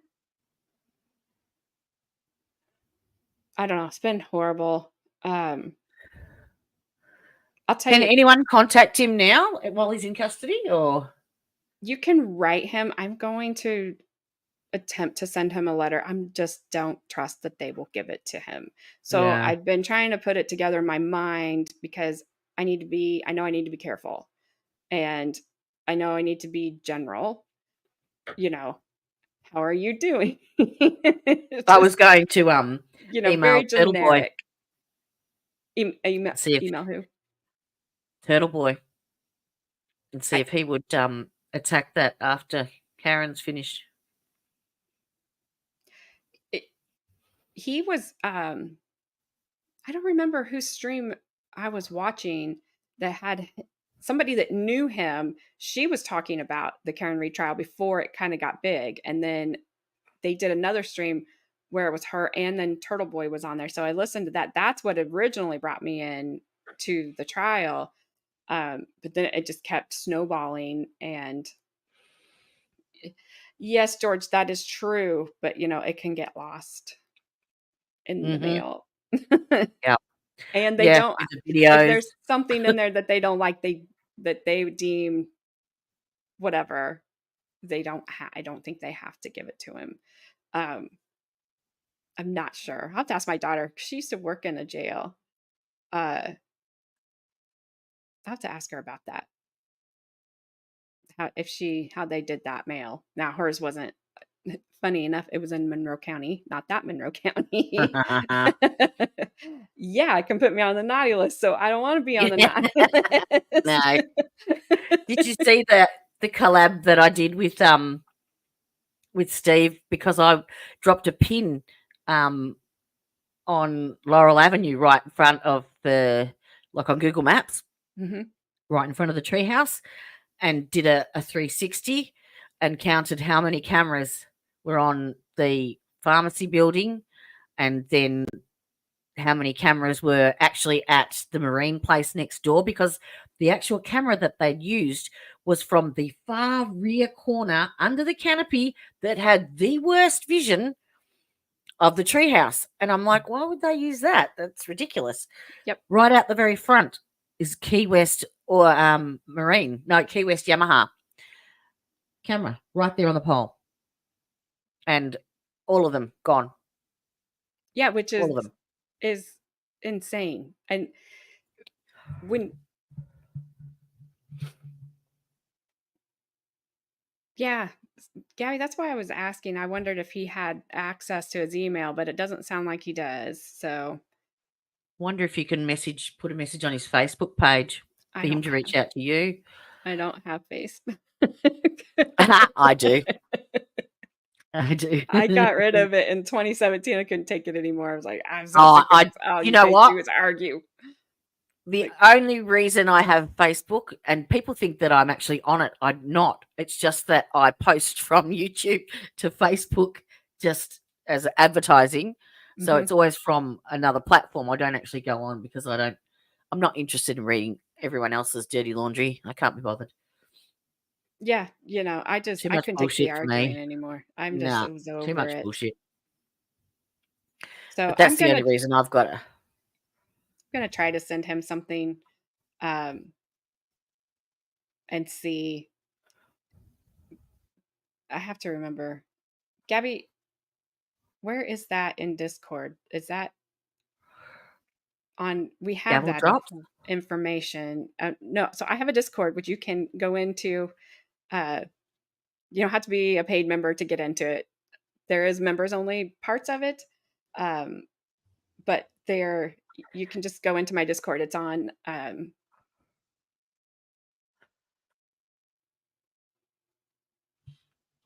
I don't know a great deal about Discord, but I don't am a either. I had one of my member of subs. Gavel drops. Becca did tell him he can write you back. So will they? If they'll take my PO box, I'll get it done.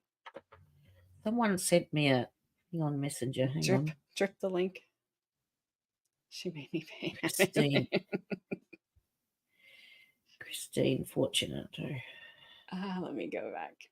Gabby, you're asking me to do things that you think I know how to do. It's hilarious.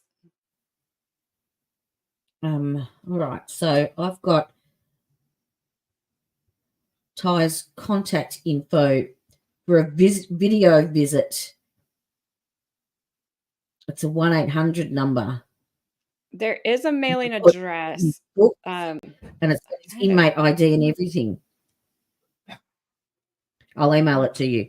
Okay. I'm trying to copy my Discord link. So.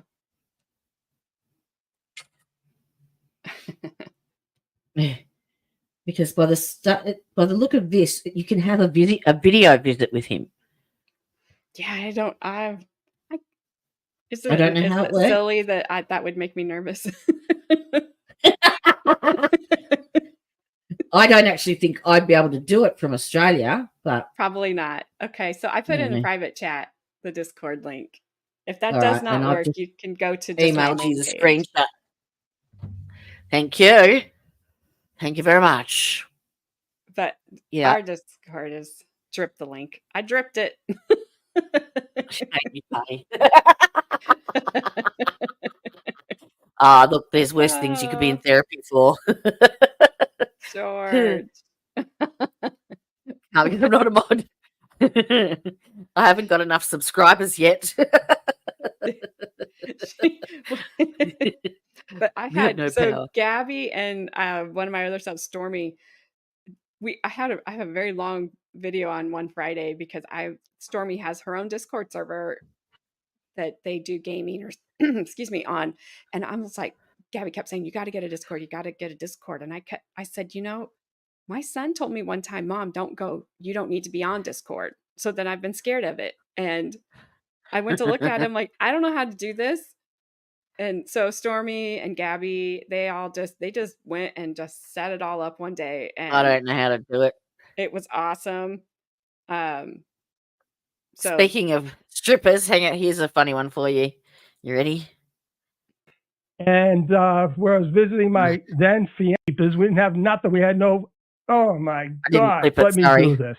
This is the end of the career. So I'm saying right now, Yuri, you do have a new life ahead of you. Please be the right button. Please be the right button. Please. Oh, here we go. He can go to Alex tonight. Look at this. Look at this guy. Look at this guy. Look at the moves. He's your sergeant. We gotta play this again. This is Sergeant Yuri. Look at this mofo. Look at him. Get that thing going, baby. Look at the girl coming in. Yeah. I'm all that. Anyways. All right. Okay, I got. How funny is that? I mean, look, everybody's got to have a good time. Yeah. Zero problems. Zero problems. Yeah. So, all right, I'm gonna let you go to bed. I've got to get ready to go to my dad's. So that's where I'm at Tuesdays and Thursdays. Is I spend the day with my dad. Oh, that's nice. Well, I started to. So my mom had Alzheimer's, and so I would go over there Monday, Wednesday, Friday to their house so he could have a break and go. Just go. I don't care if he went downstairs and stayed. He flies model airplanes, so he works on those all the time. She passed away January 30th of 2020, which I'm like, Mom, you knew the world was getting ready to go to hell, and you were like, I'm not going to be here for it, and we're going to do this before everything just goes crazy. So I'm thankful that that happened before, because we had to have her in a nursing home at that time, and we wouldn't have been able to get in there to see her. So so then after she passed away, then I still go over Tuesdays and Thursdays, because I was like just going through stuff with him, and like, but that's what I do on Tuesdays and Thursdays. He's 80. He just turned 83, but he he doesn't look 83. So he's still. No, my he's mum's just turned vibrant man. 77 and she lives up in Queensland. I just came back from there a month ago. But yeah, she's had a few heart issues and a few health problems. So it was nice to go up and see her. It was good. Yeah. But yeah, she doesn't look her age either. You just think they're infallible until one day you just go, oh my God. Yeah. I mean, with my mom, I had time to prepare because she was not there for a long time, and so I had a long time to get ready for it. That's cruel though for family. It was awful. And she I agree. I agree. I agree. And no, George, you're not taking my dad for pints. You'd have a cider and black.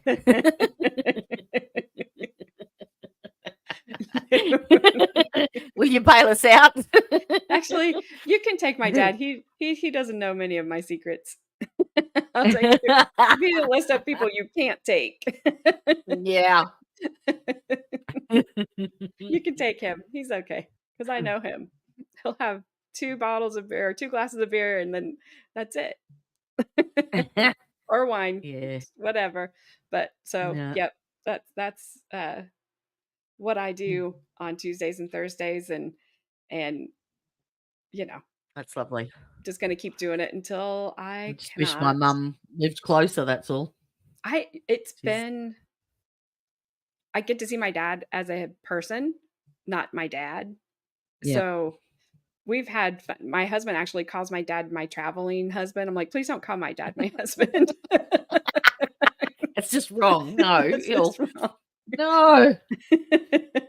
Because I've been to like 2 of his high school reunions. My mom and him graduated in a class of 13. And so they went to their 50th reunion. Then my mom, she was fine. She didn't want to go back. But my aunt and my mom's brother, who passed away before my mom, also of Alzheimer's,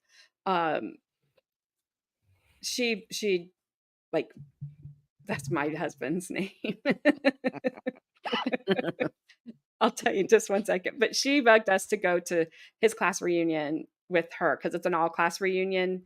And because the classes were so small, their town was 600 people. And so we went. I met some of my mom's classmates, connected with them, had a great time. We went back the following year. I took a binder of photos from high school because my dad couldn't identify everybody. And we sat around a table with all his high school friends. And they're like, that's me, that's me. Yeah, they just passed the pictures around and wrote down, and everything got labeled. I wish I had video of that night, because that actually was the last night that I didn't know at the time I would see Sharon. That was the last time I was going, because she passed away. And then my dad's like, I'm not going back anymore. And I said, it's fine. I was like, Dad, I had more fun. I've only been to one of my class reunions, and I won't go to anymore because I don't need to. But it's like, Dad, I had more fun at yours than I ever did at mine. So mine would be 35. If I was to have there. a reunion this year, 35 years it would be. I'm up there with you. My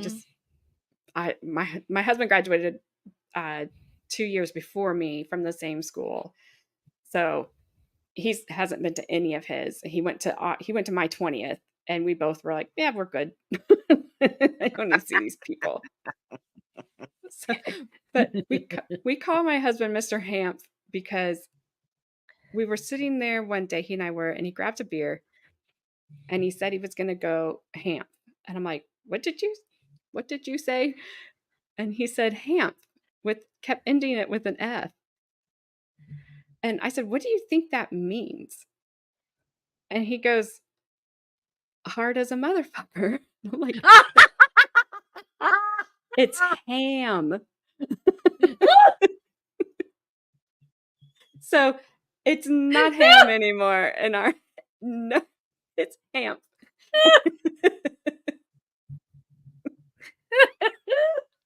Oh Lord. He said, did you tell your subs that story? I'm like, I did. So he popped in on stream one day and he had his name. I'm like, what are you doing? So I told Mr. him Hamp. to change it to Mr. Hamp. So he did. Yeah. So that's what he is. But if somebody said they were going to go ham, I would be like, what? You're gonna do what?